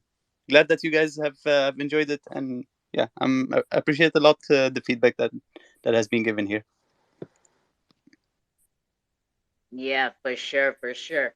Now, when you're composing like new tracks, are you like watching like TVs or movies, or do you just go in with your instruments, right? Your keyboard and your whatever, however you make the beats. I don't know how people do that, but yeah, I'm interested in the process, like, because I heard you say when you were younger that was how you got started. So is that still the process? Like, are you inspired by still watching things and then like putting it on mute and then going in and seeing if that works that way? That happens every now and then. Indeed, when I have a certain scene that I've seen in a movie, then I try to and the scene sticks in my head, and I try to kind of like compose a track that matches that scene. But most of the times, it's bringing back old memories and combining them with the present and coming up with a score that matches or describes those emotions and those memories. And the story of the boy, I can relate a lot to it. This is a story of mine as well. When I moved from Lebanon to the Netherlands, it was a big leap of faith that I took there, with my family, knowing that yeah, I'm leaving everything behind, and I'm going to start a new life there. And then you go to a city, a bigger city that I'm used to, and you get lost in the city in the first, and everything is a bit shadowed at first, and we're scared of the shadow, and as human beings we're naturally scared of the darkness around us. And then you go along on this journey, and then as as you go along, then you discover um, that the thing clears out around you, the image clears out, and then you're at peace again, and then you find your comfort zone again. And as some of you have said, that yeah, it can bring us up memories of a war or of a fight. And yes, indeed, that is, and it's an internal fight at some point, and at others it's an external fight. But yeah, I like how some have interpreted also described as the fight between that's going on between the SEC and Ripple. And yeah, it can totally be like that if you want to put it in that perspective, indeed.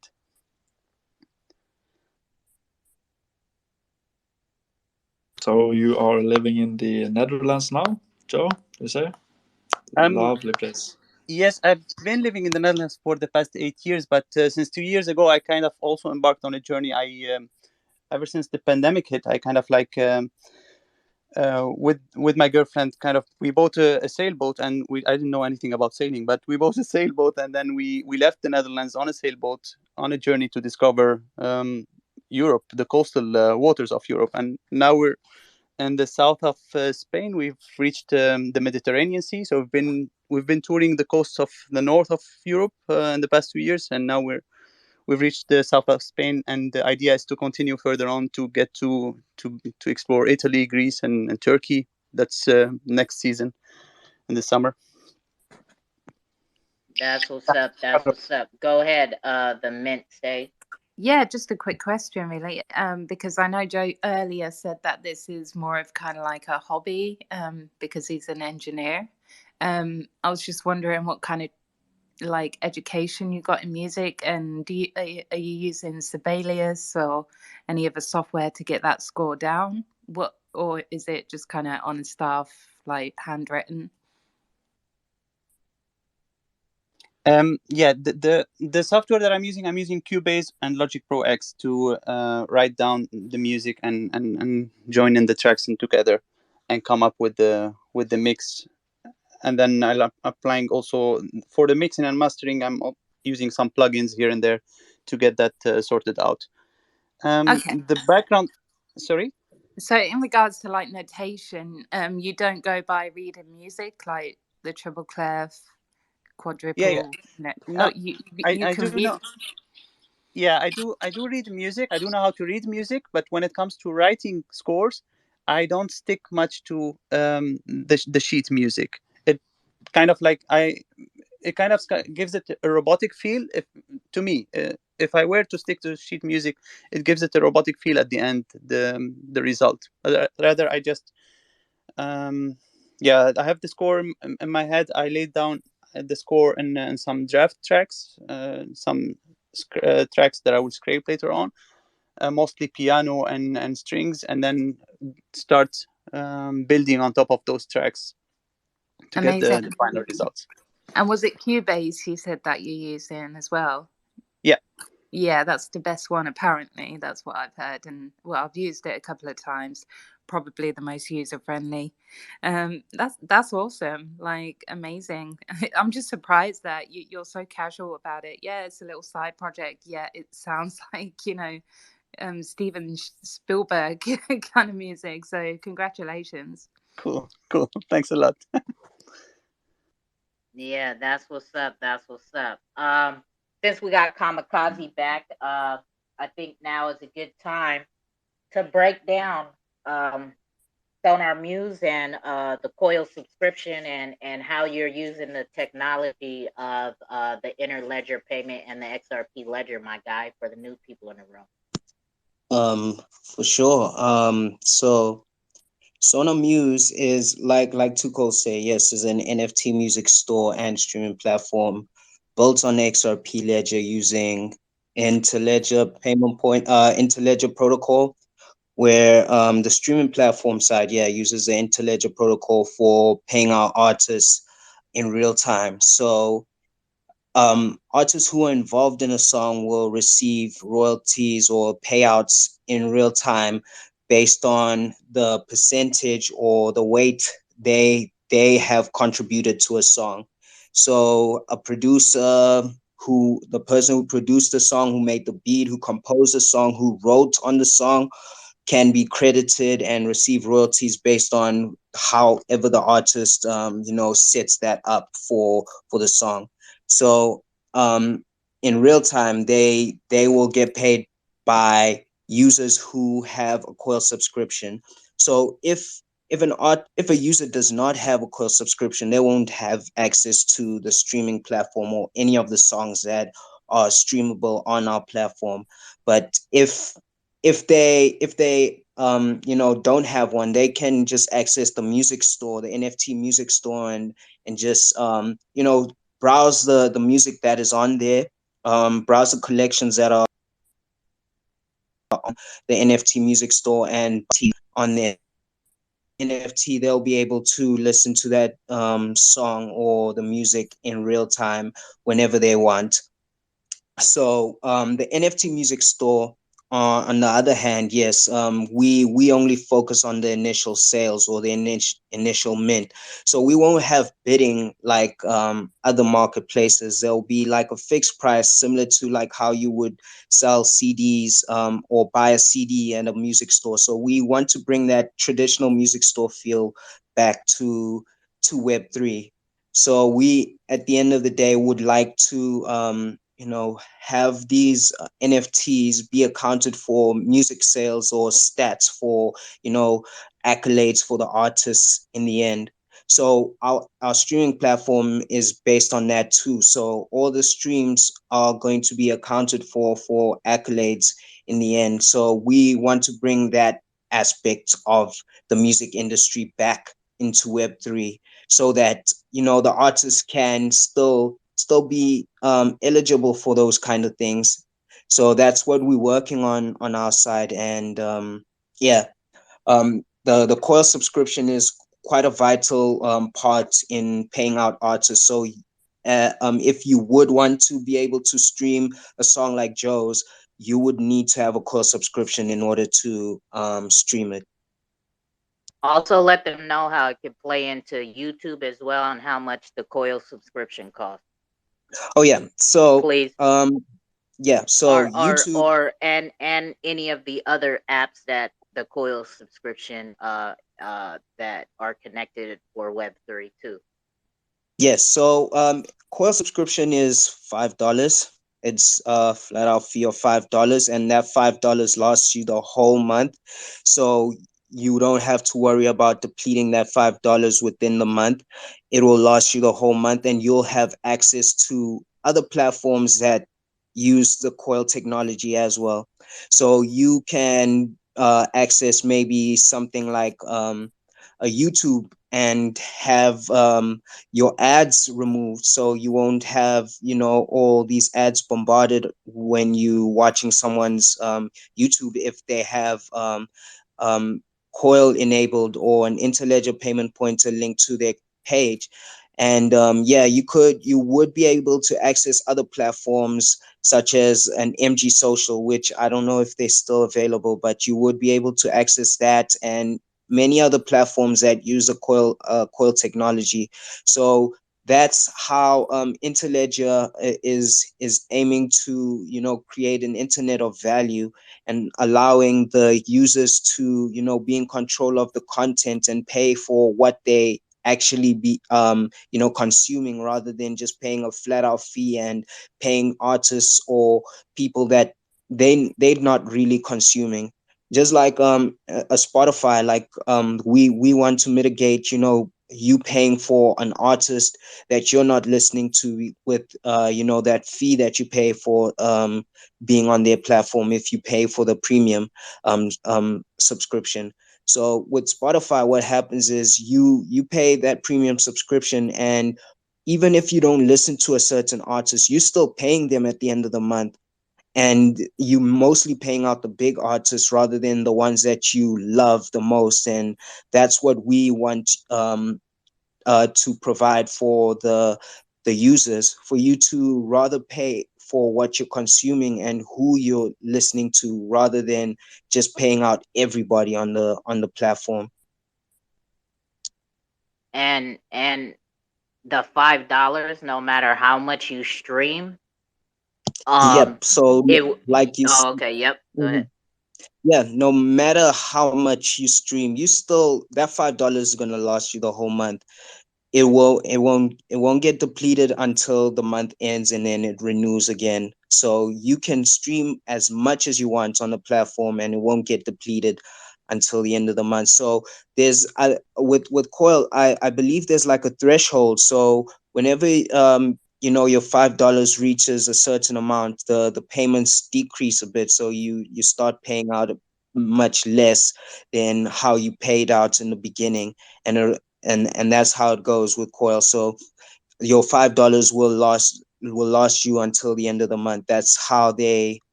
model works. Yeah. So does anybody have any questions for Kamikaze and Sonar Muse and a coil subscription and all of that good stuff? Go ahead, Rob. Hey, thanks again for letting me come up. My question is like to you, Kamikaze, like pretty direct, because I'm in the process of doing the onboarding and getting all of my music submission and all that stuff that ready for Sonar Muse, and I guess I'm just a little stuck in some of the steps. I do know one thing I have to do. I'm waiting on. I have several different payment methods, but Uphold doesn't like mine for some reason, so I'm waiting on another card to come that Uphold allow me to be able to purchase some XRP, so I can, because I signed up for the wallet what is it, XUNN, or how you pronounce XM or whatever it's called. So I'm doing in the process of now. I've connected some stuff, Now I got to go and get the pointer from Uphold, which I need some direction on, and then also the what else? What else was it? What I'm trying to think. Oh, just like could you go over the overall process of for as an artist for an artist to go ahead and sign up, because I'm a little stuck. So to be honest, I'm not really good with Uphold. I don't really know much about Uphold like that. I would really advocate for using GateHub more, because the Yeah, payments and are way better. The streams come in way better, quicker, and yeah, Too Cold and Lemmy are more experienced with Uphold, and they can tell you their experience with Uphold. yeah, so on Uphold, right, as someone who was receiving who is receiving micropayments or was on Uphold, right? You can watch it in real time, but it like fluctuates up and then goes back down to below what you started at and then goes back up. So it was like kind of trippy, right? As we were beta testing it. And I'm like, Kamikaze's asking me, "Are you getting the micropayments while we're streaming right now?" I'm like, "Nah, like it's like going backwards."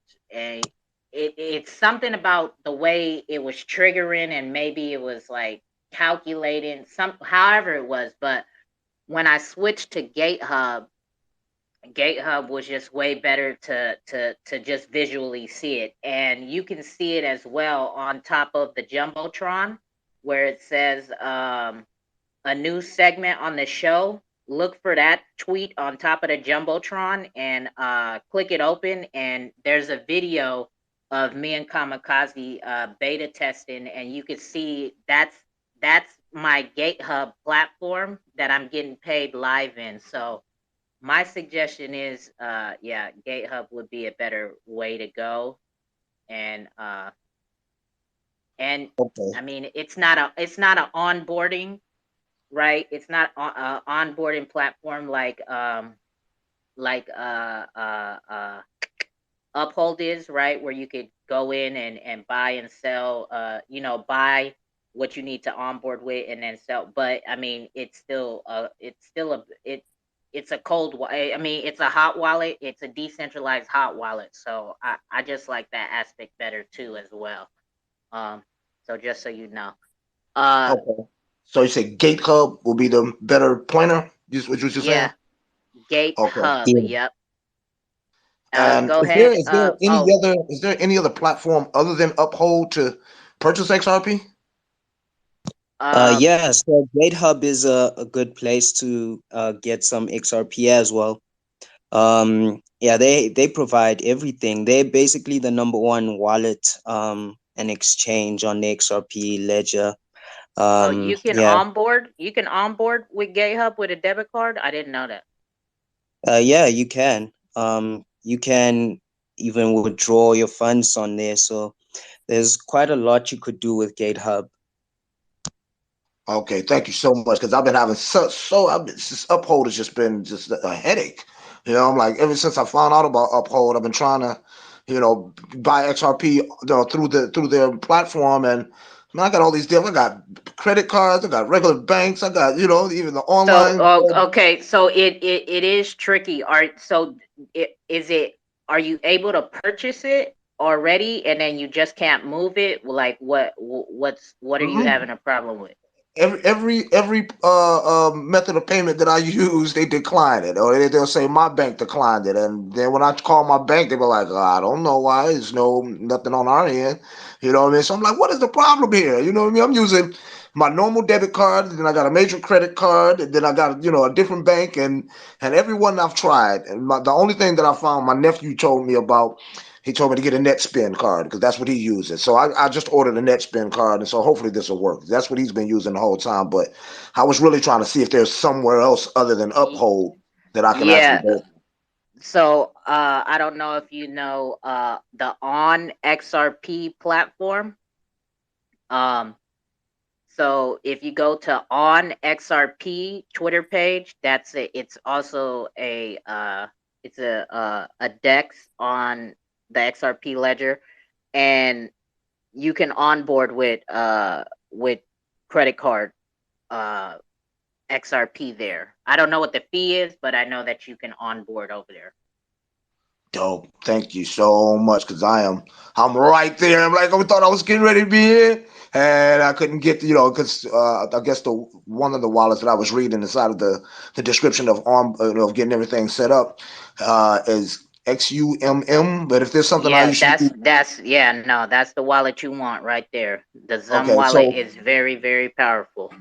so like I know it It's, says in order to be activated, I needed to transfer at least 10 XRP over there. So I went to go and try to buy my XRP, and Uphold it wouldn't let me get it. So that's I think where my biggest. And then you say as a pointer, Gate Hub, right? Yeah, and then so it's 10 XRP to activate the Zum wallet, and then when you add a coin or NFT, right now there's IOU tokens for NFTs because we're waiting for XLS20, but you can also trade on GateHub too or whatever, right?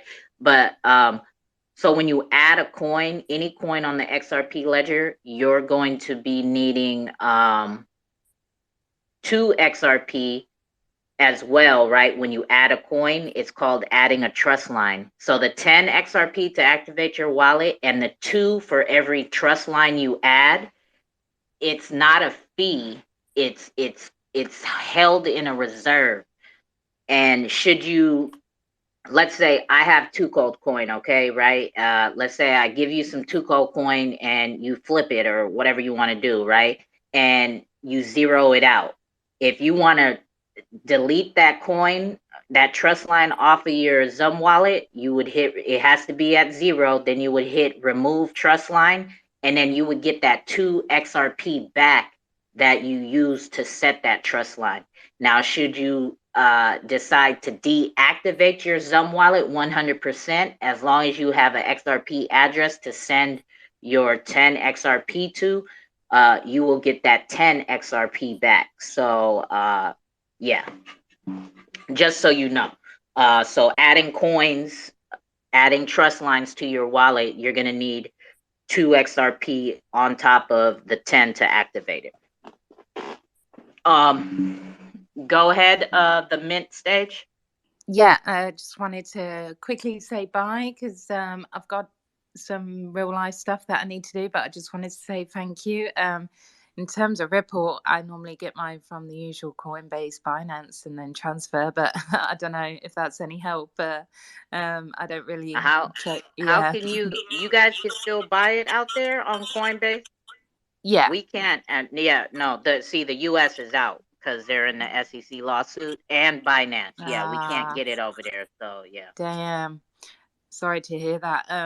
It'll probably happen here soon as well because I know Binance has stopped our banks now from trading on there. So yeah, it sucks, doesn't it, when the government gets involved? But yeah, best of luck with that. Yeah, thank you for pulling up. We really appreciate it. And again, we're here every single Thursday for this call. Wake and Bake Vibes at 2 p.m. Eastern every single Thursday, doing the same thing. We're going to roll into the exclusive track in a minute from Lemmy and Kamikaze as well. They drop a track every week as well.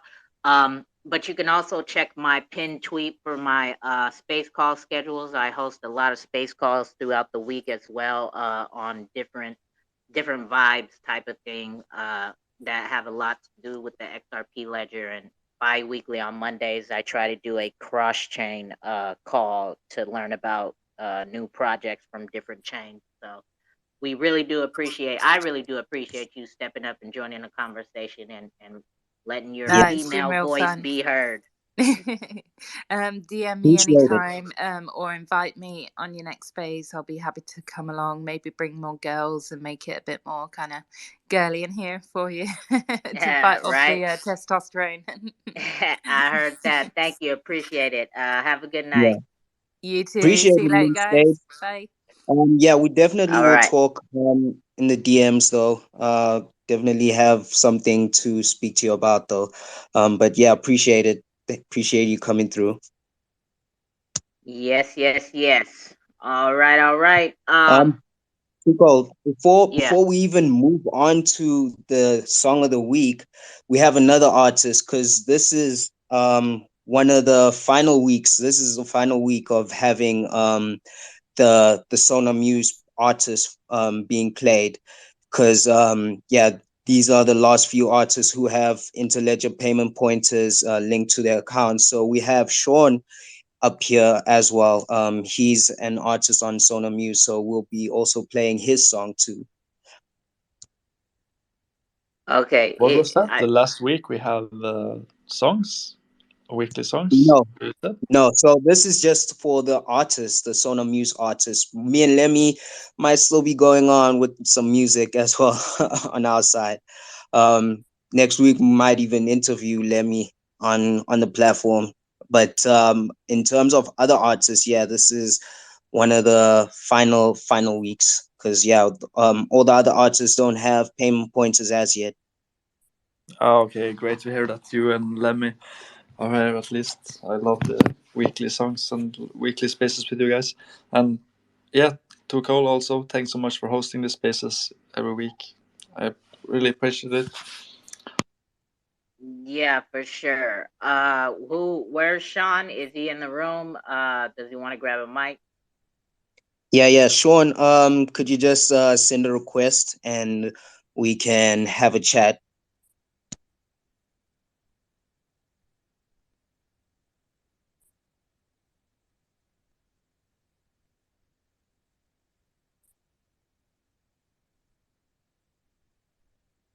All right, there you go.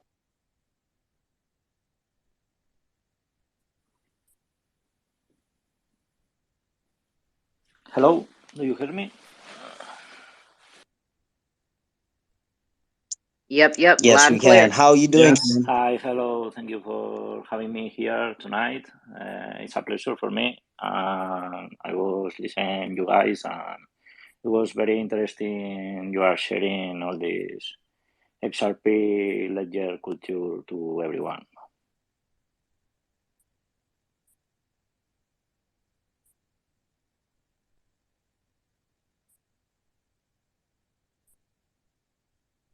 Lemmy, Kamikaze, anybody?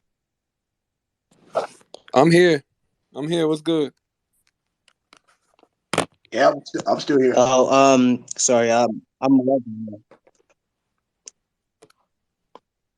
Sean is the artist that he was saying. So we're about to play with Sean, his song, he has a song, is it Kino?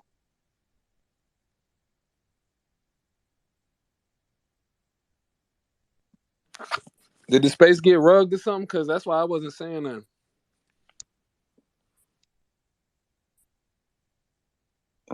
Can y'all hear me? Hello? Yeah, I feel like I'm good. the connection's kind of bad, but yeah, we can hear you. We can hear you.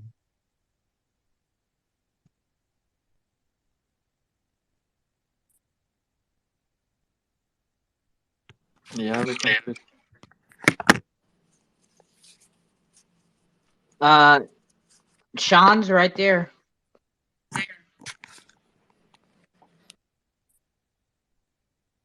Do you hear me right now? Yeah, I can hear you.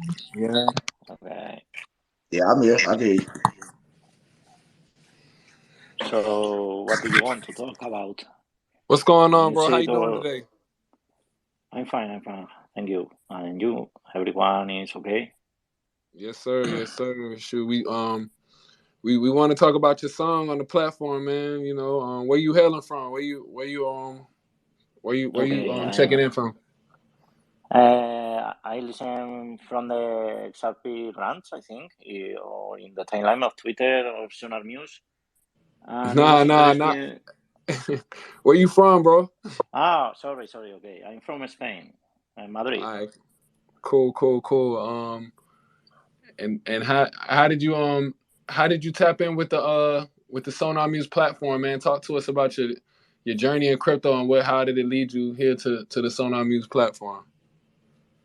How I entered to the crypto world?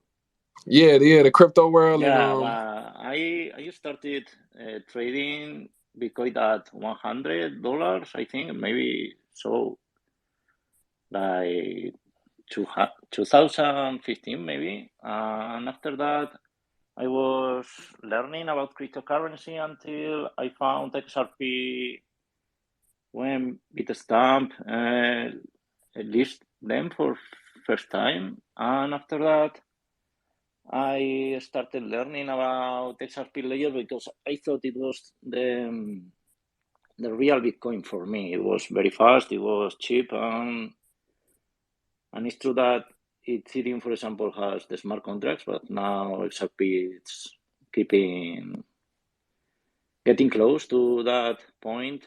And after that, I found that now, like Spotify and this stuff is getting to Web3. So I think it's a good point now. A lot of people is trying to get in this kind of music platforms. I think it's a good idea, and they are going to make like the new Spotify 2.0, in my opinion. Cool.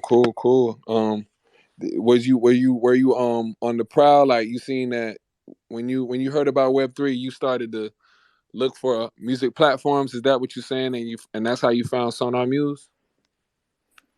Yeah, I was like doing music for hobby for a few years, and until a few years ago, it was very hard to upload this kind of homemade music if you weren't in a distro like DistroKid or this kind of service. And I was thinking that probably someone was thinking a way easier and more like no middlemen, and you could prepare all your uploads or your singles and quit all this bad stuff of the middlemen, no? That you are not able to know when you are going to pay, you are going to be paid late, you don't know how all the environment is built because it's a closed or like opaque system. And I think with 3 we are getting close to a more fair payment system, artists fair market. For sure. So you say, I hear you say that music is a hobby. So what do you do? How is life in Spain, man? Like, what do you do for a living? And being that music is a hobby. Yeah, my work is, I always have been working. Well, I studied for computer engineering, and after that, because lucky, I end working for banks at risk management, and I have been like 10 years right now working for the biggest banks of Spain as risk analyst and an IT guy. So that's my work. Like when you ask for a loan or you ask for a mortgage, I build all the system that denies you or approves you and calculate all your financial status to understand if you are going to be able to pay or not your debts. Got you. So being that it's a hobby for you, you don't have your own studio. Did you record? I mean, but you also say it's a hobby, but you're also an engineer. So I'm assuming that you might have your own mic. You might got your own system set up at the house where you record. This song in particular, did you record this one at the house, or did you go to a recording studio? Yes, I usually pay for a studio and go to other places that they allow you for not a big budget mix and record yourself. But at home I have a good mic, and I usually After the last songs, I usually record myself and later send my tracks to some mixer or some master engineer to finish the songs. So, for example, this track that is in Sonar Muse was recorded in my home studio, but it was sent to an engineer that finished all the mixing and the master. Dope. What part of Spain you from, bro? I was born in La Rioja. Maybe you know it because the Rioja wine is a red type of wine. But after my studies, I traveled to Madrid and I'm here for 10 years, I guess, because the computer engineer jobs are in big cities like Madrid. So now I'm in Madrid and probably I will stay forever or at least for a few years more. For sure. And your track, man, is it's pretty dope. Kamikaze loves it. You got the jazz elements in there. Got you rapping. Can you talk about the hip hop scene out there in Spain? Like, what's the hip hop scene like? It look like you guys got the heavy influence out there. Yeah, in Spain, it's not like I don't know where are you guys, but it's not like other countries in Europe or in US that hip hop is trending. No, it's something you can hear in a shop, in a restaurant, in a club. In Spain, the trending music is pop or reggaeton, that is some kind of Latin music. If you, well, maybe you can hear it and you know about it, but those are the trending music genres. Hip hop in the 90s and the first 2000, it was like for real rappers. If you weren't a hip hop listener, you were not going to find hip hop in a bar, in a club. It was impossible. It was for a small audience. And these years, thank you, I think, for the trap scene in US.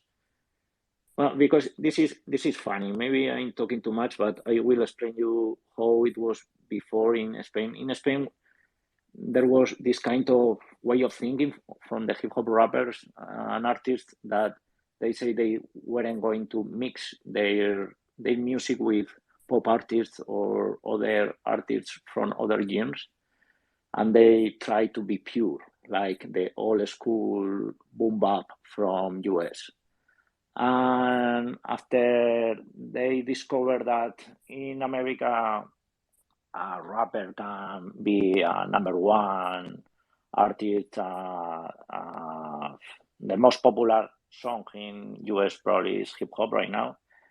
And after the trap scene came to Spain, everyone learned that stop being silly, and if you like other genre or you want to make hip hop in other way that the strictly pure boom bap, you will make more beautiful or pop way music, and more people are going to listen you.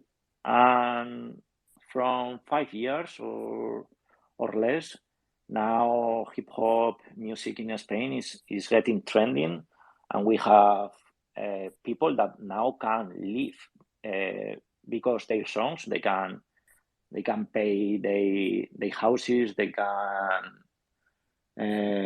leave their jobs, because before a hip hop artist in Spain he couldn't live because his music, he had to have before a main job, later in the Saturdays and Sunday probably travel around Spain and give concerts.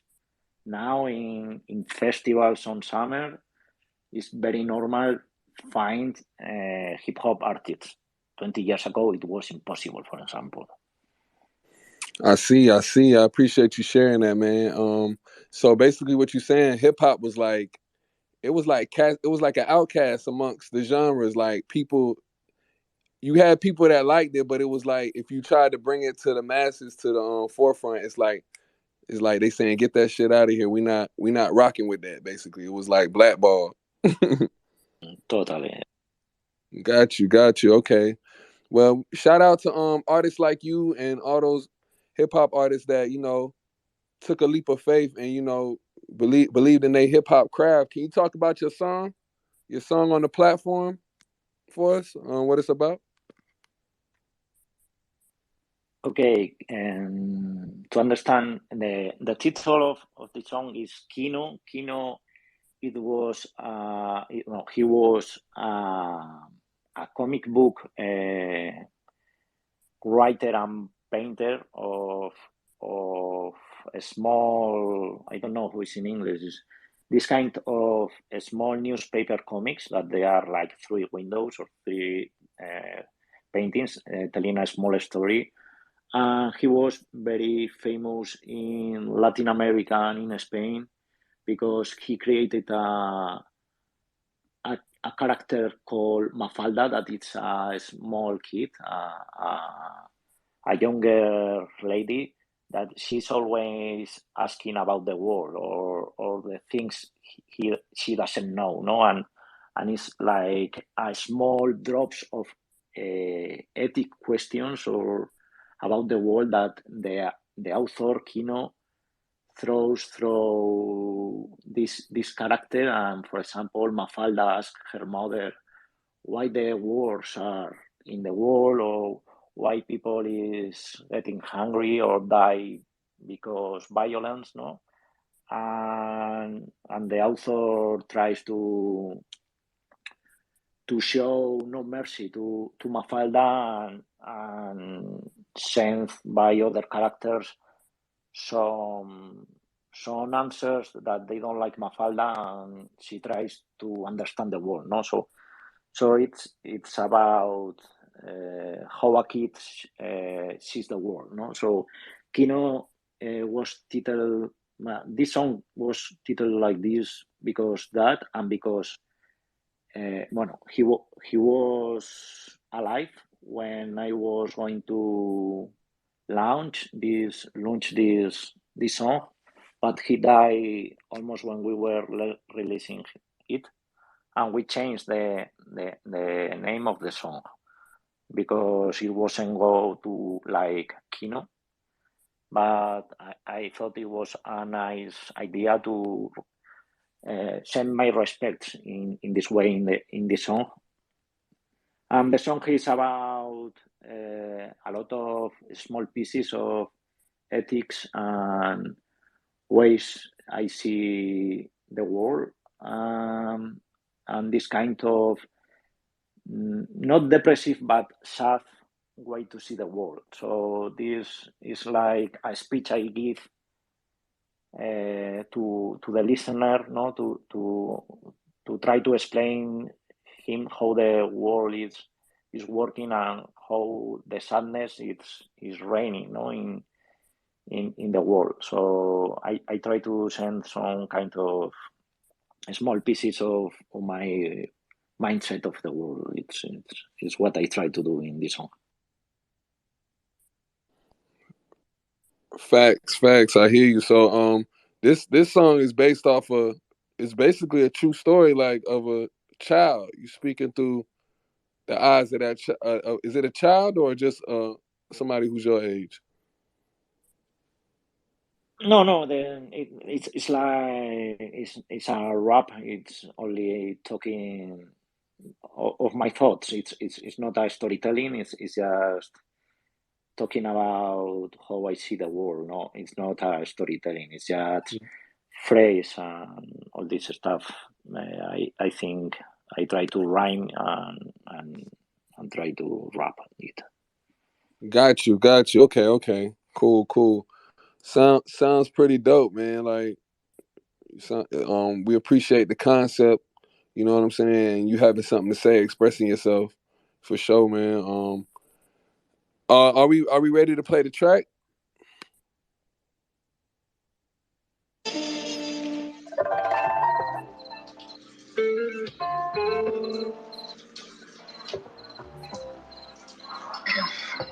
El dinero es una cifra y suman muertos como números. Casas por el tejado para no acabar las húmedos. Las fiestas de los ricos son pagadas por estúpidos. Hipotecan su vida por solo sueños lúcidos. La pena no tocó mi puerta cuando vino. Perdiendo tino en las cantinas me pongo fino. Contestaciones malas por placeros y patino. Test rápidos de ética en las viñetas de Kino. Hay tiros que entran dentro, mi equipo se queda fuera. Estar en producción sin haber hecho las pruebas. Está asfalto de caso como la derecha nueva. Si ya ni con verdades mandas troles a sus cuevas. Nos movemos por inercia si hace falta por dinero.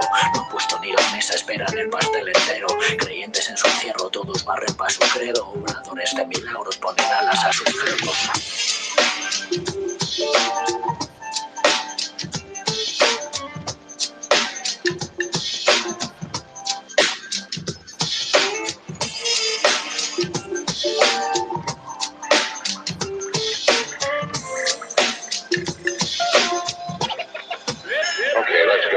A los sapos de billetes no es cultura hacerles caso. Están monetizando filosofías del fracaso. Yo cambio de colores, semáforos piden paso. Soy una persona seca que convive con un ganso.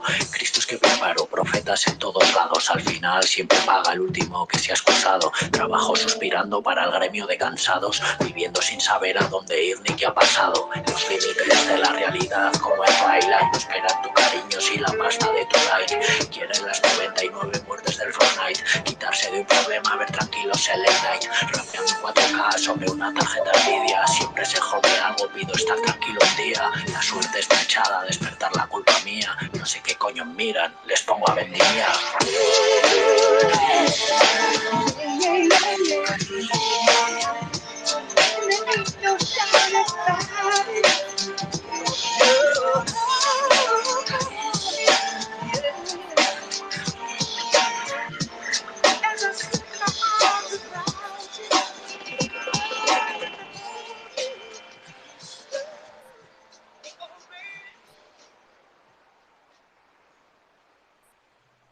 Oh, guys, amazing! I didn't know you. Was that the exclusive song of the week with the Spanish singing? Was that Joe that was singing there on that track? That's not the exclusive of the week. That's Sean's song. Oh, I thought my mic was Joe since he was from Madrid. So yeah, that's dope. So you said you're from Spain, so that's the language over there is called Spanish too, right? But is it different Spanish than like, South America Spanish? Yeah, no, it's like when you try to speak probably British English and American English, you understand each other, but there are some few words that you say in a different way, or you use other words. But yeah, this is Spanish from Spain. It's not Latin American. Okay, got you. Yeah, dope track. I like the vibes, the jazz feel to it, and all that. That's what's up. So did you do you have your Ledger payment pointer activated? Were you getting paid live? Did you get a notification or anything while the song was playing? Yeah, I did the ILP with Uphold, and yes, I think I received a few cents at the beginning, but I didn't check again. To be honest, I only do the music for myself, and if someone listen it, and I will be very happy. Well, I'm very happy to be part of Sonar News, and if someone spend time listen this song, it will be pretty awesome. Yeah, appreciated, Sean. With that said, I'll be sending you a tip with Coil, with the this feature from Coil where you can tip an artist directly with the Coil extension. So I'll be sending you a payment to your Interledger payment pointer right now. I'll be sending you $2 to your Coil account. So right now it is sent. Hopefully you have received.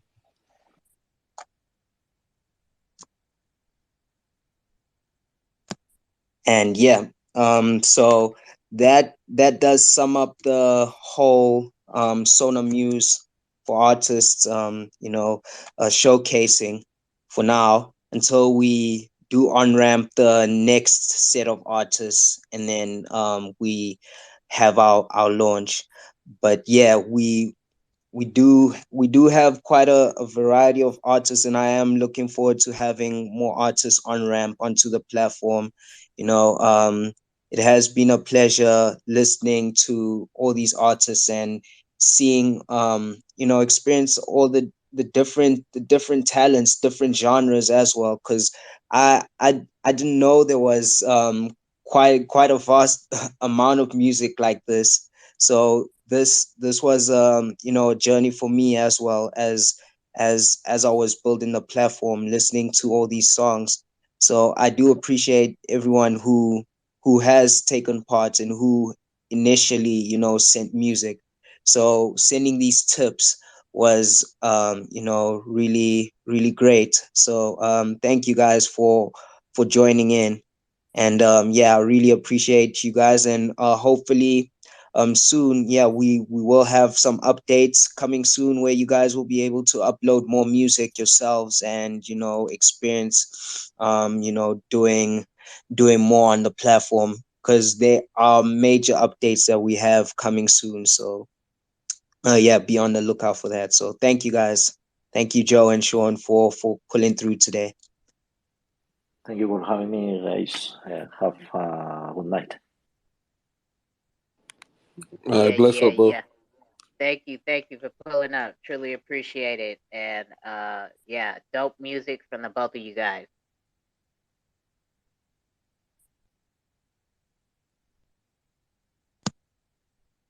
Yeah.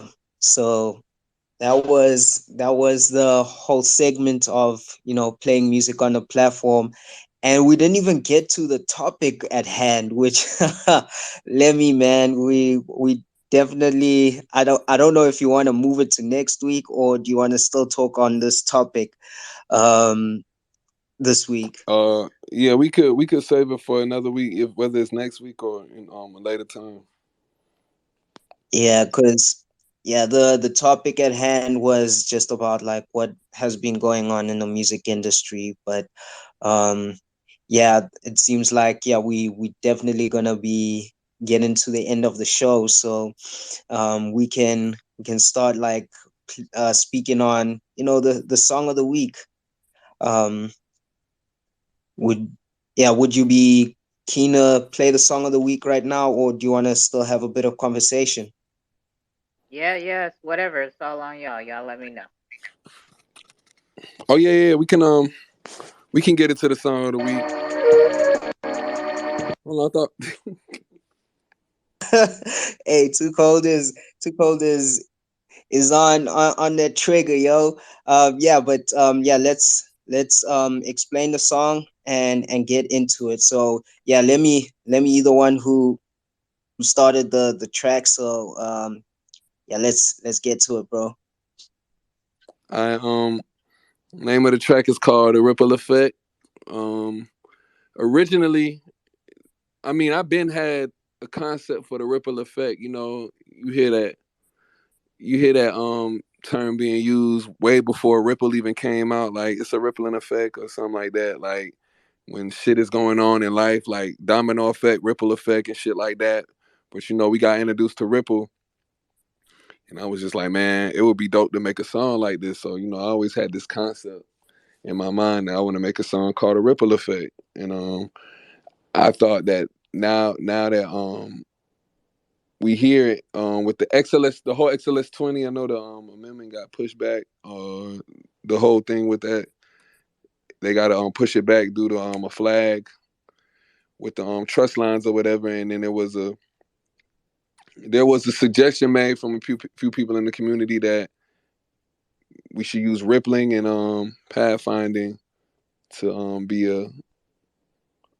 a way to ease the whole situation. So I brought it up to Kamikaze like, hey, we should go with this we should go with this concept, and I'll lead the way.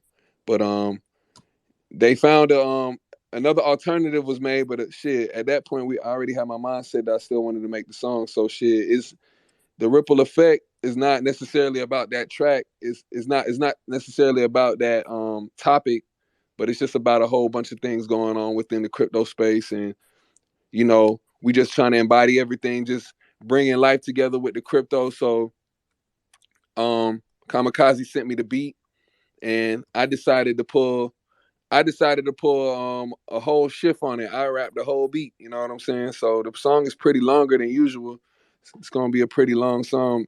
And Kamikaze chose to follow suit, and we just went in, we talking about things that needed to be touched, you know what I'm saying? So we just expressing ourselves through the music, and it's a ripple effect. So I guess the effect that I had on Kamikaze was rippling because, he rode the wave, and I think it's one of those dope songs. Any song that I make, I think that shit is hot. I think that it's the best song ever. So shit, I mean, I'm not gonna think that. I don't think nobody would think of that. But it's a dope track. It's a dope track. Kamikaze made a dope beat. He came with the bars, and it's the ripple effect. So Kamikaze, you can share what you got to say. Yeah. So yeah, with that said, yeah, Lemmy did jump on the whole beat. I was like shook. I was like, man, what the heck are you doing right here, man? You wild for this one. So yeah, when I heard what he was talking about, I was like, okay, cool. So this is where we're going with this. And it's more about, serious stuff, things that, we haven't been taught really in life about, what we are and where we are, So like Lemmy said, but I do believe Ripple was here for quite a long time. The concept of Ripple has been there for quite a long time, but yeah, of course they have to say that it only started at this certain point. But Ripple has been a company that was made like in the 90s already, so it was already out there. But the song overall is all about a whole lot of different topics, from crypto to planet to even how the community is moving around. Like Lemmy says in the song, people have Twitter fingers, like, and people are talking like recklessly right now, like what's going on, like what's going on out here. But yeah, it's a ripple effect. A lot of things are happening. We influence each other. So that's the whole topic of the song. And I went on to follow his suit with rapping a longer verse than usual, because yeah, it was something I had to do. I couldn't just come through with a short verse, and he comes through with a long verse. But yeah, it was really fun making this beat too. I try to incorporate like some water in the back. It's like drops. It's basically drops, like hypnotic sound to it. So I added that in the back. Lemmy probably chose it because he kind of heard that.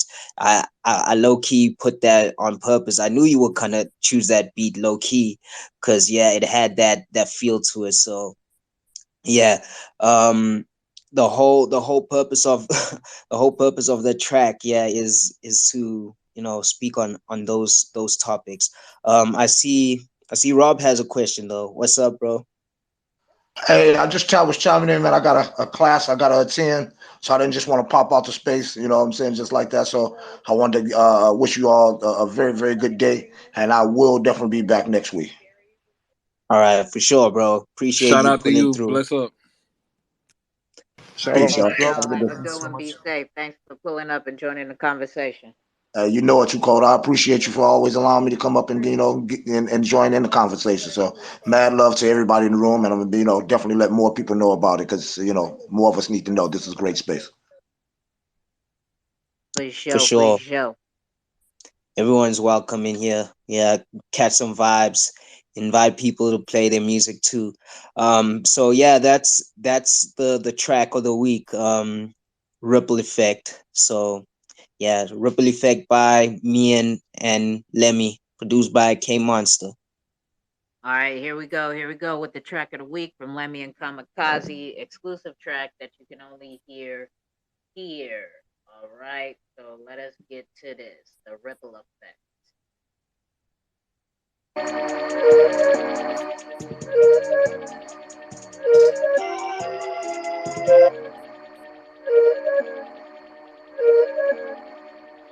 Kamikaze Monster. The Ripple Effect, yeah.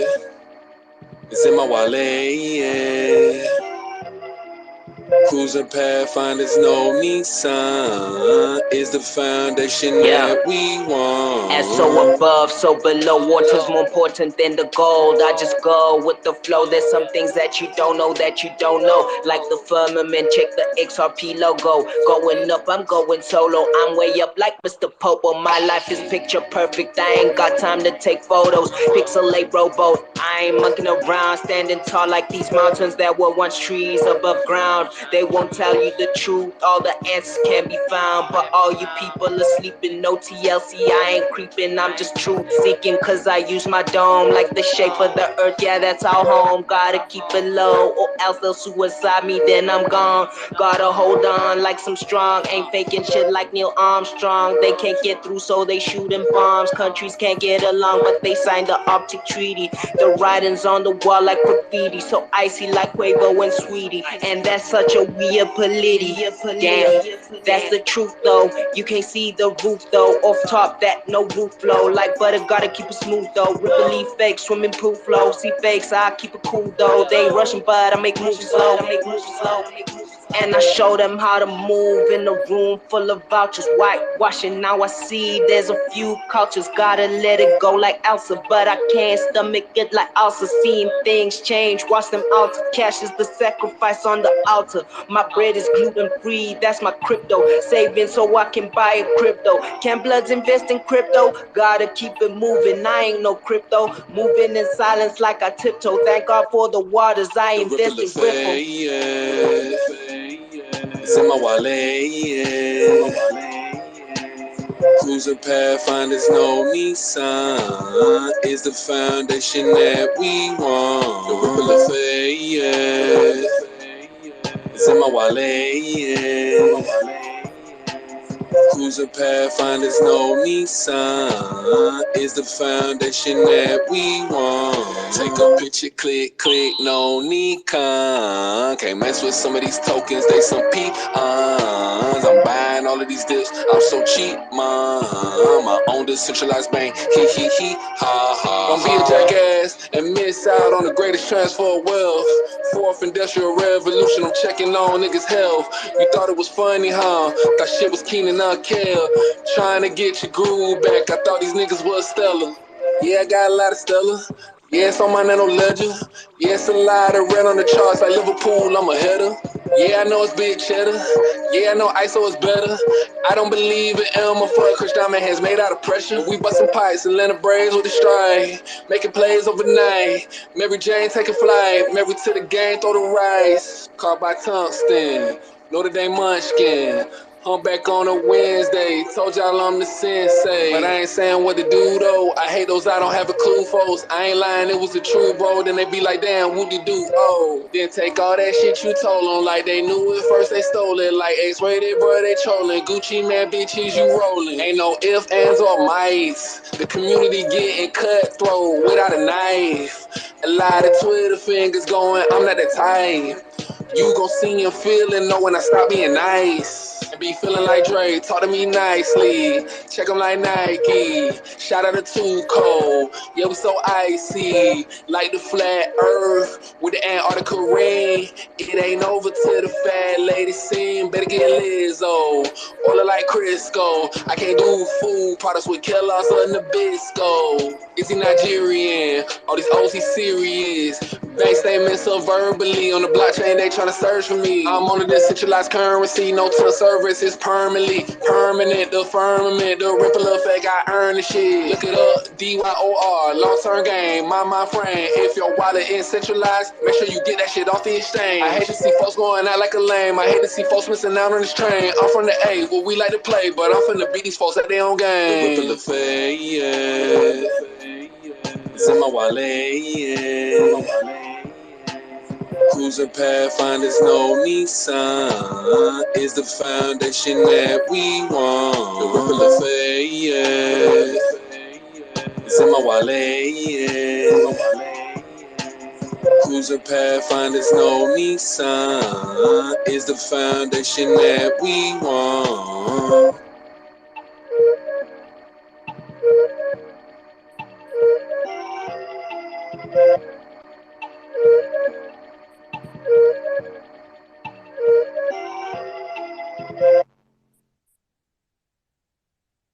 Hey, ripple effect by Lemmy and Kamikaze. There we go, the exclusive track of the week. That was a whole little vibe. That's what's up. Yeah, it was good to hear a Lemmy and Kamikaze song again. Amazing job, guys. Love it.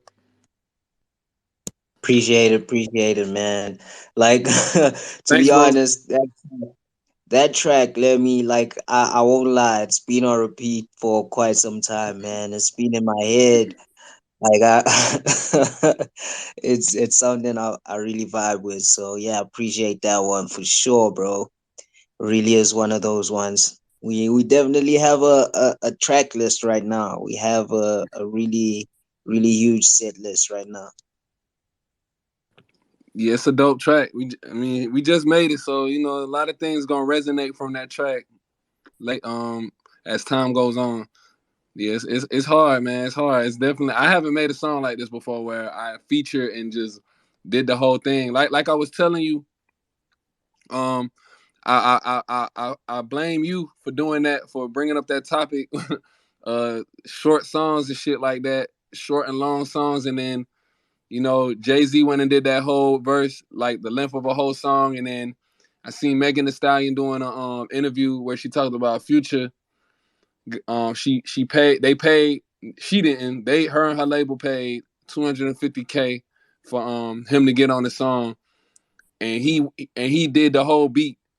And I feel like that was a response. I feel like behind the scenes he heard about Jay-Z doing that shit and he did it because it was around the same time.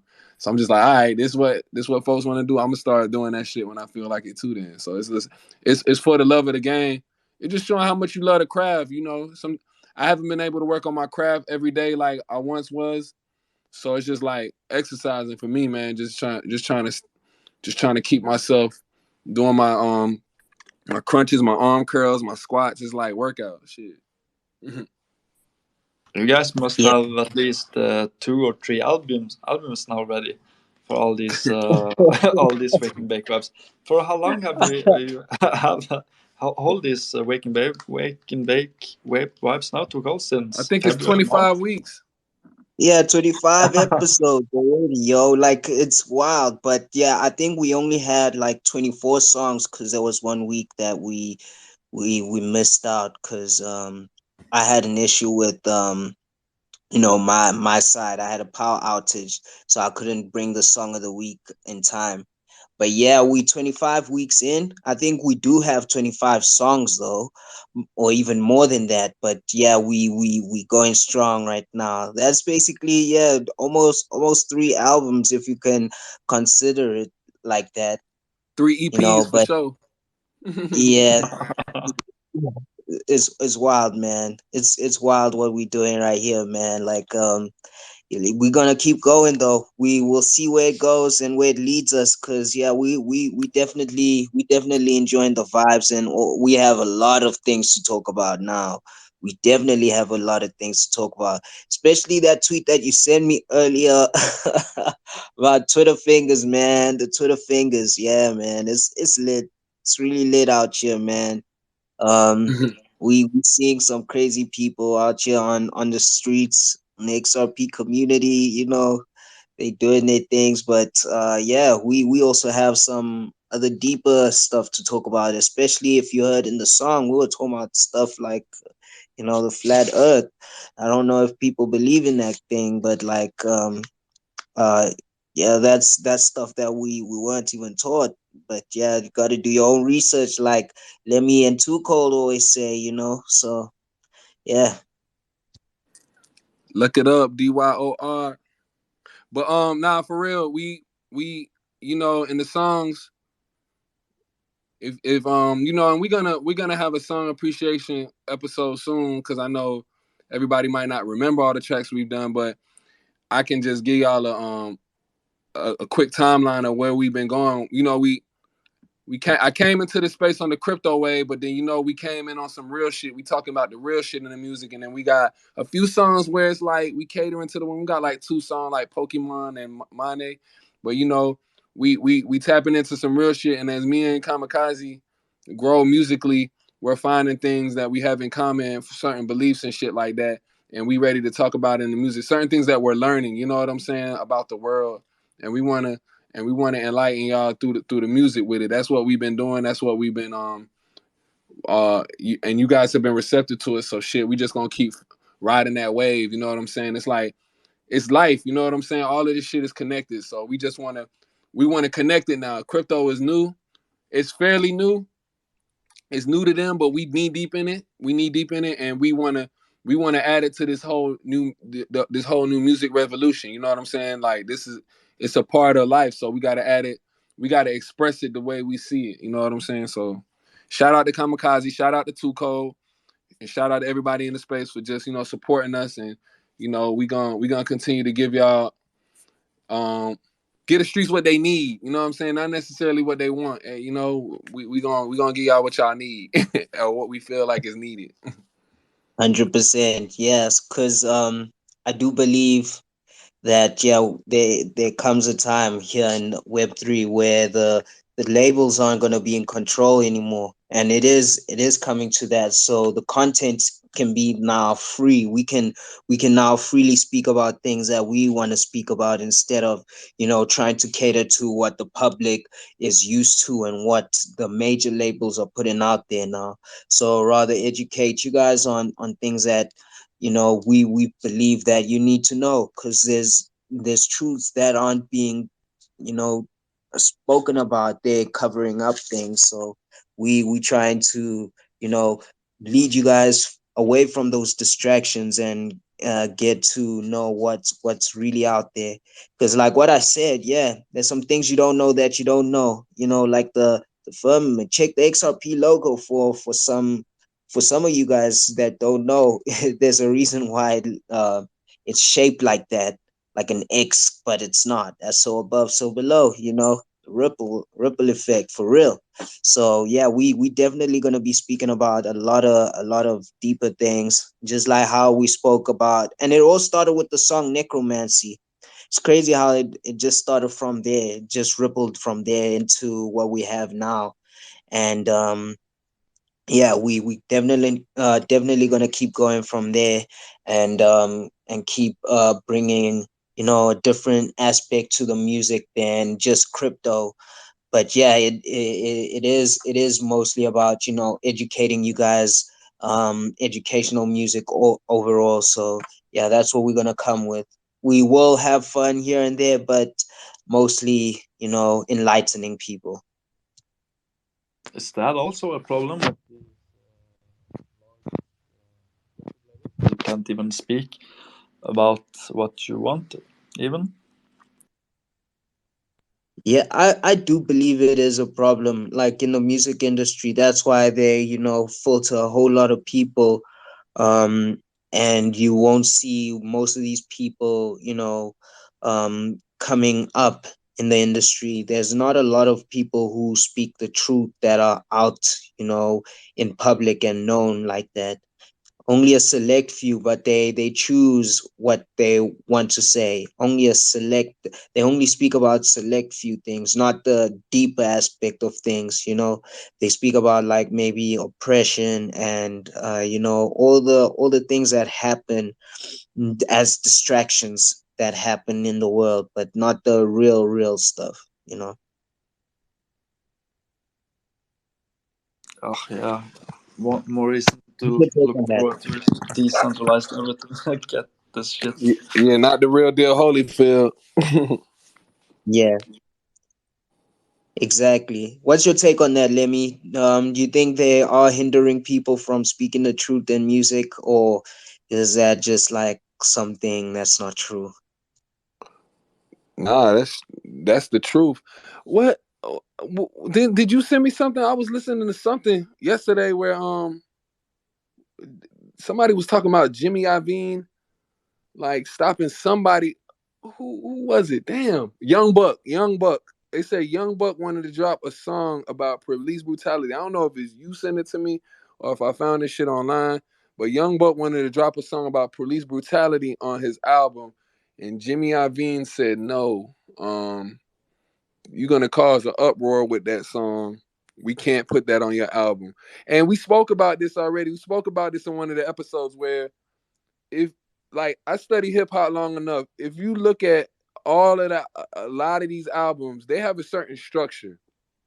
You got the intro, you got the hit songs that they drop as singles that come after the intro. You got the love song that they make for the ladies. You got like the the songs that could have been singles, but I guess the label didn't want them to be singles, but on there. And then at the end, you got like a song where it's talking about the whole build up. It's like a outro. It's like a life story.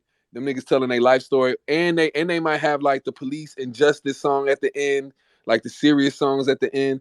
It's like a whole structure to this shit. Like I don't have the proof, but I know that when I listen to a lot of albums and they like all structured this almost the same. So it's like, yeah, they definitely they definitely oppressing and hindering you from talking your talk. You know what I'm saying? When you sign to these labels, it's somewhere, it's hidden clauses, it's clauses that's outright there that the artist may overlook.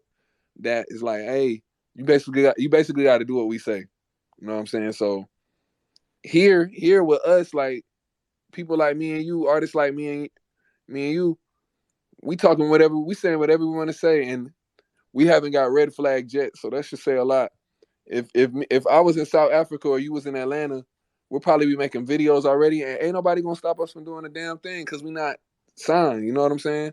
Like I've even made songs where I talk about whatever I want to talk about, and I've made videos and I put them on YouTube. Nobody has said shit to me yet. I might not be making that big money like them, but I know that I'm capable of being on their level if I would have signed. But thank God I held out. You know what I'm saying? Because we reaping the benefits of our craft now, and we able to, be rewarded. So just gotta continue to stay strong, and just continue to make our music and buy dips and shit. You know what I'm saying? Get them ISO coins. It's all ours for the taking. You know what I'm saying? Yeah, that's true, man. 100% true. I do believe that, yeah, if we were still independent and we just wanted a distribution deal, I feel like we would have been hindered at some point. The distributor wouldn't want to distribute this music because they know that it would have an impact. There's aspects to it like that. Like even being independent and just having like a distribution deal of some sort, they wouldn't want to distribute this kind of music because they would know that, yeah, this would cause some havoc in the world. But yeah, the music right now is like that. I've noticed what you were saying when you mentioned that there's a structure to these artists and the music that they release. Even R&B artists have somewhat a similar structure. They don't even speak about love like that anymore. It's more toxic stuff in their music more than love music or being in your feels. In the R&B scene now, it's crazy how the dynamics of the music industry has changed, especially within the Black community. Like we used to be. There's actually a video. I think I sent it to you. I don't know if I sent it to you.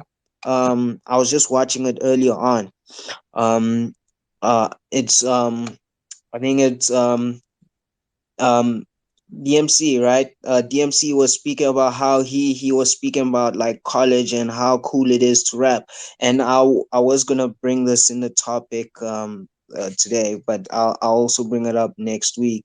So like him speaking about like college and all of that, he made a difference to people and changing the dynamics of hip hop, because that was the whole point of hip hop, to really get people to get away from the violence and gang banging, and just have fun and speak about fun stuff in the music rather than inciting violence and all of that. So yeah, we seeing a different dynamic here in Web3. We're gonna see a whole lot of crypto music, changing people's lives, like how Pay Me in XRP did mention a couple of weeks ago, how the crypto music is now changed his life. XRP has changed his life in some way.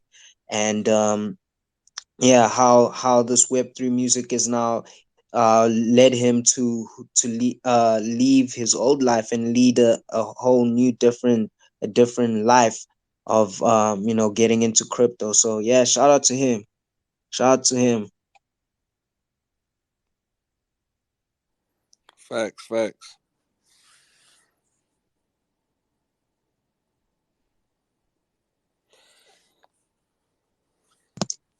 Man, yeah. I think with that said, yeah, it is I think we get into that time, yo. Uh, you know, getting time to, say our goodbyes and close up. So yeah, I think I'll just start off and say, yeah, thank you to everyone who pulled through though. Really appreciate everybody who entered the space. But I do think, yeah, I would want to hear the track one last time though, because man, it's so fire though. I won't lie, this song is super fire though. I'm glad. I'm glad. I'm glad you. I'm glad you loving it, man. I honestly, on my days off, I try to record and then kick it with the family and shit like that. So I kind of don't be getting to digest it all till I go back to work, and I go back to work tomorrow. But it is a hot track. Don't get me wrong, but I haven't. I guess I haven't been able to digest it like you. It's a good track. I got to digest it and let it resonate with me. But it's hard. Yeah, like yeah, that track is super fire. So yeah. Appreciate everyone who pulled through though, into the space. Shout out to Crypto Red Eye, shout out to Sean, you know. And I also wanted to mention with Sean, yeah, I do hear like he has a sonic kind of vibe.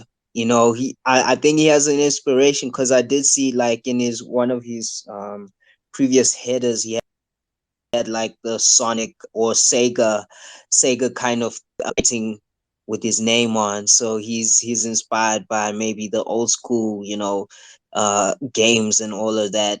But yeah, shout out to Sean, shout out to Wolf of God, shout out to Gorilla Jakes chilling there doing his thing. Shout out to Unity. And then last but not least, Hicks, man. Shout out to you too. Really appreciate you guys pulling through to the space and catching vibes with us, always tuning in. So yeah, and shout out to the host with the most, Too Cold, always here, curating the spaces and always leading it. She's always with the dope vibes, bringing the community together. And yeah, really appreciate Lemmy though. Working on music with you is always a pleasure. So yeah, word up to everybody. Blessings on blessings. Shout out to you, Kamikaze. You know, it's a good look. It's always a good look when we link up, man. What you guys are doing in the space is monumental. I did not know that Sonar Muse was an all black organization. So shout out to y'all bringing that black excellence to the forefront. Real African drip. I gotta let that be known to the streets. I did not know that. I found out the other day, and it's major shout out to y'all young guys. I don't know the ages of your whole group, but y'all doing y'all thing, man. Shout out to Too Cold. Um, always showing love. Been showing me love since day one. You already know how we rocking, man. It's a blessing. Crypto Red Eye, shout out to you. Wolf of God always checking in, showing love. You dig? Bless up. Shout out to Sean from Spain, checking in from Spain. The triangular trap is real. Gorilla Jakes, I didn't hear one word out of this guy today. He didn't even DM me, so I don't even know if he there. But shout out to you. Xrp, shout out to you, Unity. Everybody else who checked in, you know, we had a whole bunch of people like Cashta, Rob, you know, BYB was in here. There was a lot of people in here today checking in, so shout out to y'all. Okay, Crypto Jakes is alive.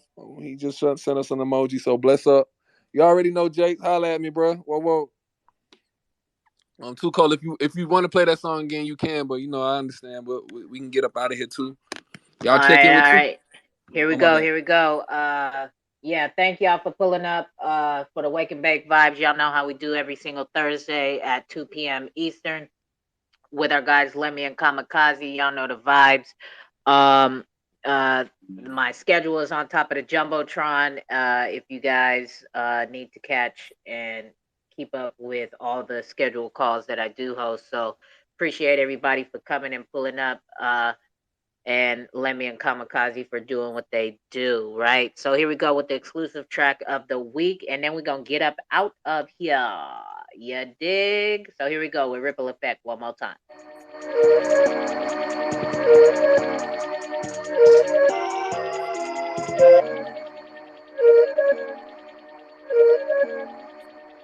Kamikaze Monster. The Ripple Effect, yeah.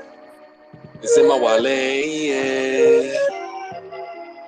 Cruising Pathfinders, no Nissan is the foundation that we want. As so above, so below. Water's more important than the gold. I just go with the flow. There's some things that you don't know that you don't know. Like the firmament, check the Xrp logo. Going up, I'm going solo. I'm way up like Mr. Popo. My life is picture perfect. I ain't got time to take photos. Pixelate rowboat. I ain't monkeying around. Standing tall like these mountains that were once trees above ground. They won't tell you the truth. All the answers can be found. But all you people are sleeping. No TLC, I ain't creeping. I'm just truth seeking. Cause I use my dome like the shape of the earth. Yeah, that's our home. Gotta keep it low. Or else they'll suicide me, then I'm gone. Gotta hold on like some strong. Ain't faking shit like Neil Armstrong. They can't get through, so they shooting bombs. Countries can't get along, but they signed the Arctic Treaty. The writings on the wall like graffiti. So icy like Quavo and Sweetie. And that's such a weird polity. Damn, that's the truth though. You can't see the roof though. Off top, that no roof flow. Like butter, gotta keep it smooth though. Ripple leaf fake, swimming pool flow. See fakes, I keep it cool though. They ain't rushing, but I make moves slow.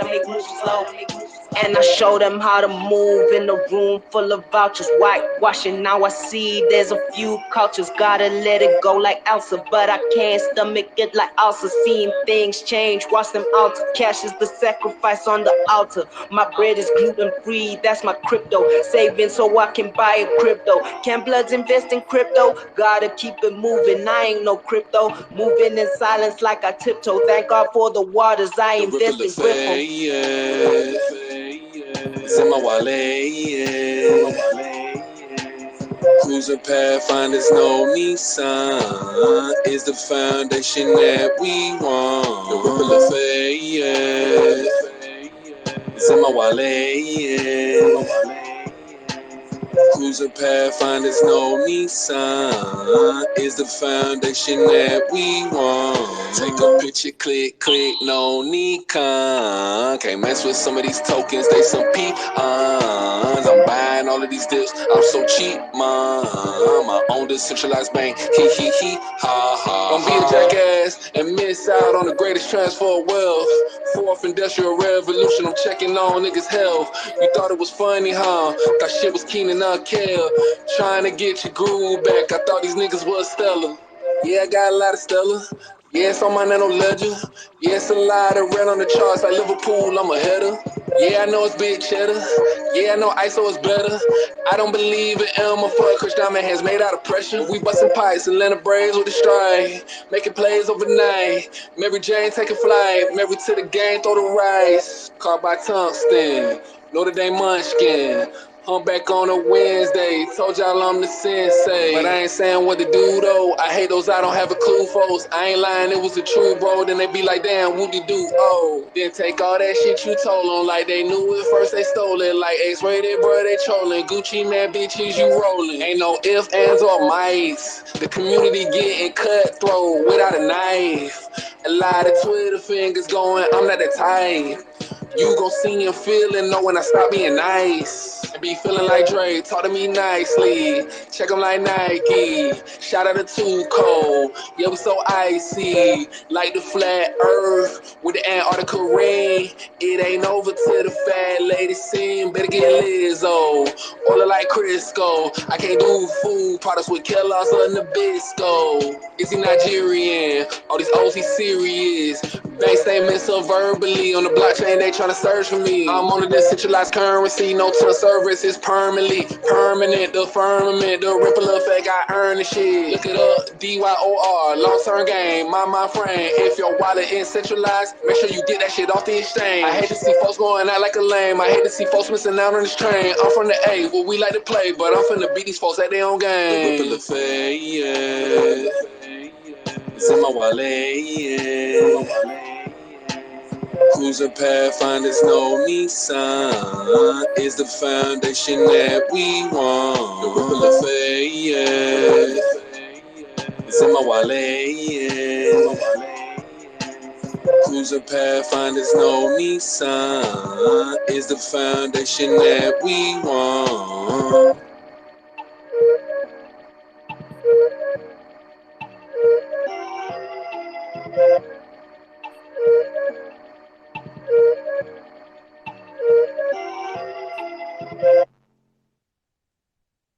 All right. There we go with Ripple Effect from our guys Lemmy and Kamikaze. And that does it for the Wake and Bake vibes this week, y'all. Thank y'all for pulling Love it up. once again. Have a Appreciate it. great rest of Thank your you, days guys. and evening, everyone. Love you guys. For show, everybody. Thank y'all.